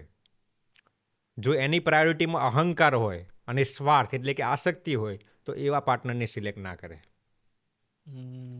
જો તમારું પાર્ટનર ઇગોસેન્ટ્રિક હોય, તો એના ઈગો માટે આજીવન તમારો ઉપયોગ કરશે. જો તમારા પાર્ટનરની અંદર આસક્તિ જ ભરેલી હોય, તમારો એક સેક્સ્યુઅલ ઓબ્જેક્ટ તરીકે જો ઉપયોગ કરતા હોય, તો એ રિલેશનશિપ તમારો લાંબો નહીં હાલે. હવે હાલો બ્રેકઅપ થઈ ગયું, how do you handle breakup? સમજાય છે? How do you handle breakup? આજકાલ થાય છે શું, લોકો એવું સમજે છે કે ભાઈ બ્રેકઅપ થયું એટલે હવે ડિપ્રેશનમાં જતા રહે. શું? કારણ કે મૂવીઝ લોકોએ જોયેલી છે. મૂવીઝવાળાએ હવે એક જોયું હોય કે એક ભાઈ દેવદાસ હોય, હવે એને બ્રેકઅપ થઈ ગયું એની ગર્લફ્રેન્ડ સાથે, એટલે આખો દી શું કરે? એ ભાઈ સેડ સોંગ્સ લગાવીએ. શું કે સેડ સોંગ્સ લગાવીને આમ કહીને આમ દારૂ પીતા હોય. શું? એના મનમાં એવું છે કે ભાઈ ડિપ્રેશનમાંથી બહાર નીકળવા માટે દારૂ પીવું પડશે મારે. આ રસ્તો છે. એટલે રસ્તો છે, એટલે બહુ આમ ઉત્સાહ સાથે દારૂ પીવે ડિપ્રેશનમાંથી બહાર ને. આ રસ્તો હાવ ગલત રસ્તો છે. અને એનું કારણ આજકાલની મૂવીઝ. ઘણી મૂવીઝમાં આવું શીખવાડવામાં આવે કે ઓલો બંદો આ છોકરીને જોઈને એટલો પાગલ હોય ને પછી એના વગર રહી ના શકે, પછી દારૂ પીને જિંદગી પૂરી કરે. એનો મેઇન ઉપાય શું છે કહું? બ્રેકઅપમાંથી બહાર નીકળવાના 3 સ્ટેપ છે. પહેલું step, you deal with your self. You have to deal with your self. હવે એમાં કેવું હોય, કોઈ પણને બ્રેકઅપ થયું હોય ને સ્વાભાવિક કોઈના હૃદયમાં દુઃખ થાય. આઈ અન્ડરસ્ટેન્ડ. કોઈ દિવસ તમારી ફિલિંગ્સને દબાવાય નહીં. તમને બ્રેકઅપ થયું હોય, પુરુષ હોય કે સ્ત્રી હોય, તમને રડવું આવે છે, રડી લો. સાયન્સમાં એવું કહેવાય છે, crying is considered as the most powerful medicine. રડવું ને એ પણ એક દવા છે. હવે હું એમ નથી કહેતો કે સ્ટુપિડ રીઝન્સ માટે રડવો, એવા કારણ માટે નહીં, પણ તમારી અંદર લાંબા સમયનું દુઃખ ભેગું થઈ ગયું ને એને કાઢવા માટે રડી નાખો તમે. હજી હું રિપીટ કરું છું, આજકાલના અમુક પોઝિટિવ સ્પીકરો એવું કહે છે કે ભાઈ બ્રેકઅપનો પોઝિટિવ હેન્ડલ કરો, ભૂલી જાઓ બધું. એમ કોઈ માણસ ભૂલતું હશે? તમે હિન્દુ ધર્મની અંદર જુઓ, કોઈ પણના ઘરે મૃત્યુ થાય ને તો 14 દિવસ એ શોકનો એક પીરિયડ હોય. ઇંગ્લિશમાં એને ગ્રીવન્સ પીરિયડ કહેવાય. ધીરે 14 દિવસ. શું કામ એ 14 દિવસ રાખ્યો? આ દરેક ધર્મ, ઇસ્લામ ધર્મ પણ અંદાજે 14 દિવસ છે. કોઈ પણના ઘરે મૃત્યુ થયું હોય ને તો 14 દિવસ સુધી એ ગ્રીફ પીરિયડ ચાલતો હોય. ક્રિશ્ચિયનિટીમાં પણ છે, હિન્દુ ધર્મમાં છે. શું કામ? તમે ડાયરેક્ટ એ દુઃખને દબાઈને જો કામ કરવા લાગી જાઓ ને, ઘણા લોકો એવું છે એ દુઃખ ભૂલી જાઓ, પોઝિટિવ વિચારો. આ દુનિયામાં તમે સતત પોઝિટિવ વિચારો ને, હારી જાઓ તમે. નેગેટિવ થિંકિંગ પણ જિંદગીમાં જરૂરી છે. દુઃખમાંથી પસાર થવું પણ જરૂરી છે. કોઈ વ્યક્તિ આ વાત નથી કરતા. બધા એમ કહે છે કે 24 કલાક પોઝિટિવ વિચારો, મરી જશો. નેગેટિવ થિંકિંગ પણ જરૂરી છે. ઉદાસીનતામાંથી નીકળવું પણ જરૂરી છે. તમારી અંદર જે ફિલિંગ્સ છે ને એને કાઢવા માટે રડવું એ શ્રેષ્ઠ માધ્યમ છે. એટલે જ્યારે તમને રડવું આવે ને, પોક મૂકીને રડી લો. કોઈ ના હોય તો એકલા રડી લો, પણ રડવાનું જે ફિલિંગ છે ને એ બધી બહાર કાઢી નાખો. કેમ સાપ હોય, સાપ એ પોતાની જે શું કે ગુજરાતીમાં ઓલી કાસરી કાઢી નાખે એટલે પછી નવી ચામડી આવે. હવે સાપ એમ વિચારે નહીં આ કાસરીને હું રાખી મૂકું, આ ચામડીને હું રાખી મૂકું, નવી ચામડી ના આવે. એમ તમારી અંદર જે ફિલિંગ્સ આવતી હોય ને, પુરુષ કે સ્ત્રી જેને બ્રેકઅપ થયું હોય ને, થોડોક સમય રડવું આવે છે, પોક મૂકીને રડી લો, ખાલી કરી નાખો. ખાલી કરી નાખો. આ પહેલો option, deal with your self. Second option, એવા મિત્રોની સર્કલમાં રહો કે જે તમને ધીરે ધીરે આમાંથી બહાર કાઢી દે. એવા પોઝિટિવ ઓપ્ટિમિસ્ટિક મિત્રો હોય કે જે તમને સાચી સલાહ આપે. એટમોસ્ફિયર એવું. હા, જુઓ, બ્રેકઅપ સાથે ડીલ કરવા એકાંત પણ જરૂરી છે અને મિત્રો સાથે રહેવું પણ જરૂરી છે. અને ત્રીજી અને અગત્યની સ્ટેપ હું તમને કહું, હું મારી ભાષામાં કહું છું કે બ્રેકઅપ ઇઝ એ બ્લેસિંગ. હું એવું માનું છું કે જેનું બ્રેકઅપ થયું છે ને આ દુનિયામાં બધા ભાગ્યશાળી છે. જેટલા લોકોનું બ્રેકઅપ થયું છે ને બધા ભાગ્યશાળી છે. શું કામ ખબર છે તમને? ભગવાને એ વ્યક્તિને પહેલાંથી ઓળખાઈ દીધો કે આ વ્યક્તિ સાથે બેટા તું આખી જિંદગી વિતાવીશ ને તો પસ્તાવવું પડશે. મોકો આપ્યો તને કે બાકીની જિંદગી તું નવું પાર્ટનર ગોતી લે. This partner has not been designed for you. ભગવાને તમને એ વિચારવાની તક આપી. હવે તમે લગ્ન કરી દો 10 વર્ષ પછી બ્રેકઅપ થવાનું થાય, એના કરતાં ભગવાને લગ્ન પહેલાં તમારું બ્રેકઅપ કરી દીધું, સારું જ કહેવાય ને. I always consider breakup is A blessing. તમારું બ્રેકઅપ ના થયું હોય તો હું એમ નથી કહેતો કે ખરાબ વસ્તુ છે, પણ તમારું બ્રેકઅપ થયું હોય ચિંતા ના કરતા, એ ભગવાનની તમારી ઉપર બહુ મોટી કૃપા છે કે યોગ્ય સમયે તમને બ્રેકઅપ કરી દીધું. હું આની પર એક રિયલ વાત કરું પ્રદીપભાઈ. એક છોકરો હતો, હું એને ઓળખું છું, મુંબઈમાં રહે છે. બિચારો હતો 24 વર્ષનો છે. એને એક ગર્લફ્રેન્ડ આરે બહુ હેત થઈ ગયો, બહુ અટેચમેન્ટ, આસક્તિ. એ છોકરીને પણ એને ખબર નથી. હવે 3-4 મર્દ સાથે અફેર ચાલતું હતું. હવે આજકાલના છોકરીઓ એવા છે. એટલે જ મેં કીધું તમારા પાર્ટનરની પ્રાયોરિટી પહેલાં ચેક કરો તમે, એના જીવનમાં કઈ પ્રાયોરિટી છે. આજકાલ તો એટલા લફંગા જન્મ્યા છે ને, એક છોકરી આરે પ્રેમ કરીને બાજુમાં સાઇડ લાઇનમાં બીજી 4-5 રાખી હોય. સ્પેર વ્હીલ તરીકે બધાનો ઉપયોગ કરતા જ હોય. એમ છોકરીઓના સ્પેર વ્હીલ કેટલાય હોય. એક પુરુષ હારે મજા ના આવે એટલે બીજા સ્પેર વ્હીલને બોલાવી લે. એટલે આવાથી ધ્યાન રાખવું પડે. એટલે આ છોકરો હતો ને, એની ગર્લફ્રેન્ડ સાથે બ્રેકઅપ થયું. શરૂઆતમાં ઉદાસ થઈ ગયો, પણ એને સમજાનું કે ભગવાન, એને આ વાક્ય સાંભળેલું, બ્રેકઅપ ઇઝ એ બ્લેસિંગ. બહુ આનંદમાં ધીરે ધીરે બહાર નીકળી ગયો. પછી એ છોકરીના જ્યારે બીજા છોકરા સાથે લગ્ન થયા ને, ત્યારે આ છોકરો જેને બ્રેકઅપ થઈ ગયું, એ છોકરો ઓલી છોકરીના લગ્નમાં જાય છે અને એને ગિફ્ટ આપે છે, કંઈક ગિફ્ટ આપે છે અને એને કાનમાં જઈને કહે છે कि अच्छा हुआ तूने मुझे पहले से ही धोखा दे दिया. छोकरीन कान में जन कह रहे अच्छा हुआ तूने मुझे पहले से ही धोखा हुआ, अब इस बंदा का क्या होगा वो तो ऊपर वाला ही जाने. આટલું કહીને ઓલો છોકરો, ઓલી છોકરી અચંબિત થઈ જાય કે આ મારા લગ્નમાં આવીને આવું ક્યાં બોમ્બ ફોડી ગયો. તમે નહીં માનો, 6 મહિનાની અંદર જ ઓલી છોકરીએ જે બીજા છોકરા લગ્ન કર્યા ને બ્રેકઅપ થઈ ગયું, ડિવોર્સ થઈ ગયું. શું કામ? એ છોકરીને ઓલરેડી 4-5 સ્પેર વ્હીલ રાખ્યા હતા અને બધા લફરા હાલતા હતા. ઓલા બિચારા જેને લગ્ન કર્યું પછી એને ખબર પડી કે આ તો લફરાબાદ છોકરી હતી. એટલે હવે ઓલો છોકરો જો બિચારો પહેલેથી લગ્ન કરીને બેઠો હોત તો પસ્તાવો થાત ને. હવે આ જે બીજો છોકરો હતો ને, એને આ જૂના છોકરાએ કીધું હતું તું આની સાથે લગ્ન ના કર, આ છોકરીને 4-5 જગ્યાએ લફરા હાલે છે. ઓલો કે ના ના ના, પણ હું તો એના રૂપ પાસે દીવાનો થઈ ગયો છું. એટલે તમારા પાર્ટનરની પ્રાયોરિટી શું છે ને એ પહેલાં ચેક કરો. એટલે આ વસ્તુ હું બ્રેકઅપ ઉપર કહીશ. સ્વામી, અંતમાં સાચા સંતની પરિભાષા શું? સાચા સંતની પરિભાષા, આ તમે છેલ્લે બહુ અઘરો પ્રશ્ન પૂછી લીધો. બીજા બધા પ્રશ્નો તો હેલા હતા, પણ આ પ્રશ્ન તમે બહુ અઘરો પૂછી લીધો. સાચા સંતની પરિભાષા શું એમ? કેમ જે પ્રદીપભાઈ, તમને હું બહુ ફ્રેન્કલી વાત કરું છું, હું ખુદ સાચા સંતની પરિભાષામાં હજી નથી આવતો.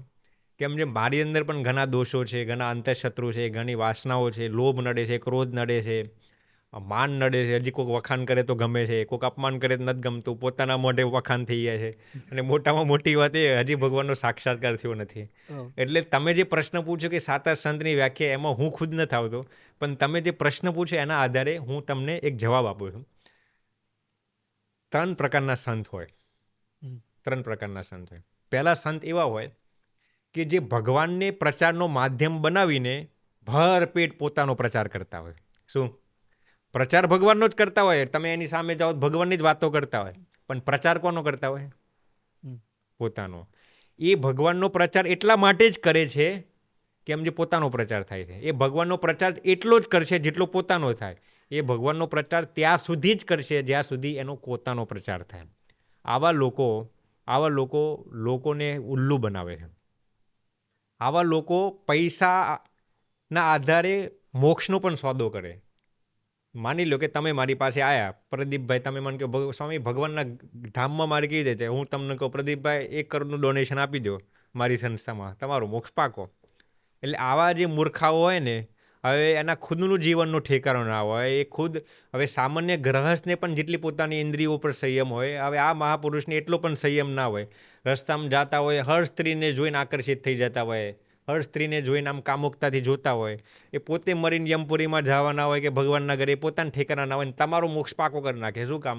પ્રદીપભાઈ 1 કરોડ આપો તો મારી અને એ ભાર ક્યાં હોય, મારી સંસ્થામાં 1 કરોડ આપો તો તમારો મોક્ષ પાકો.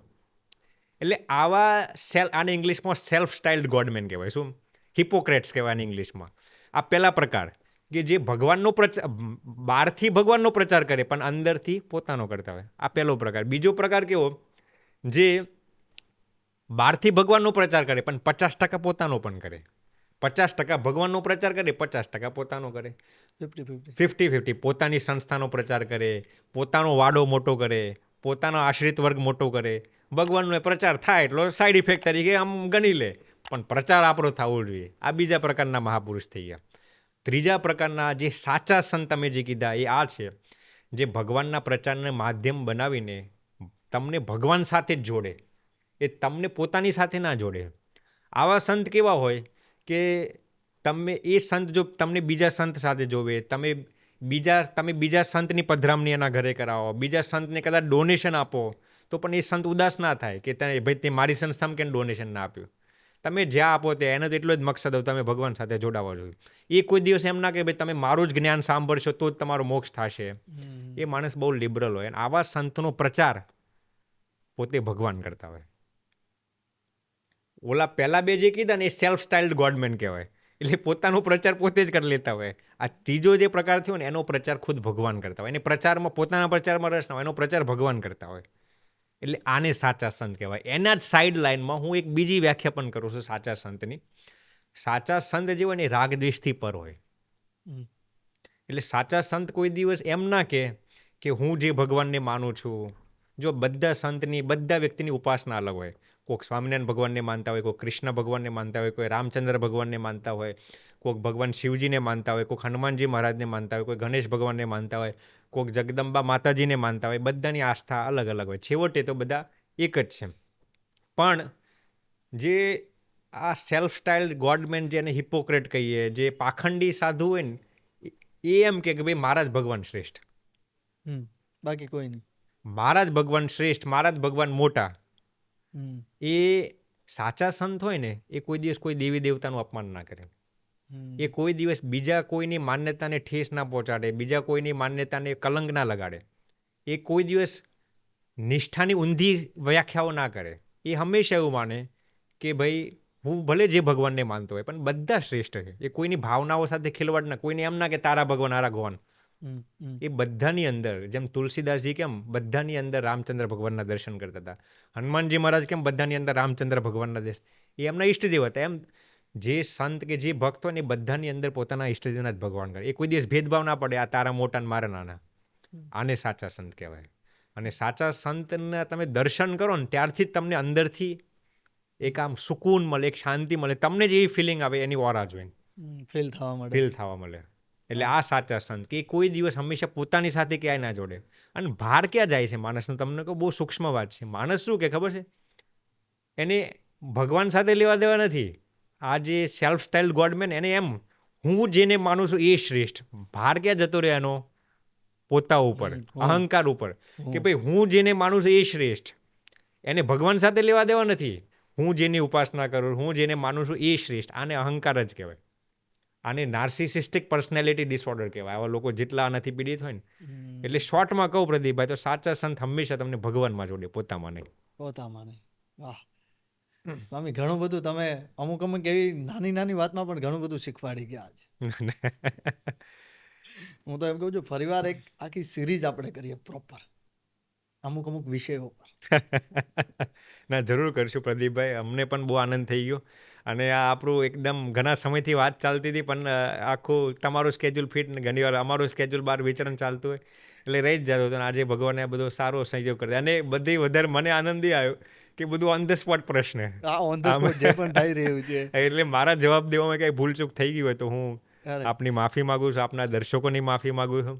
કદાચ ઉપર નીચે સાઈડમાં કંઈક બોલવામાં ભૂલ થઈ ગઈ હોય. મારો કોઈ એવી ફિલિંગ નથી કોઈની જજ્બાતો સાથે કાંઈ ખેલવાડ કરવો, પણ જેટલા મને જે ભગવાને સુજાડે એ જવાબ આપ્યા. જો હું પણ ગલતીઓથી ભરેલો છું, મારી કાંઈ ભૂલચૂક થઈ ગયું તો હજી હું માફી માગું છું. તમે આજે અમારા પ્લેટફોર્મ પર આવ્યા એ બદલ અમારી ટીમ વતી તમારો ખૂબ નહીં, ખૂબ જરૂર આભાર. જરૂર. ખૂબ ખૂબ આભાર પ્રદીપભાઈ આપનો પણ. Thank you. પ્રણામ પ્રણામ.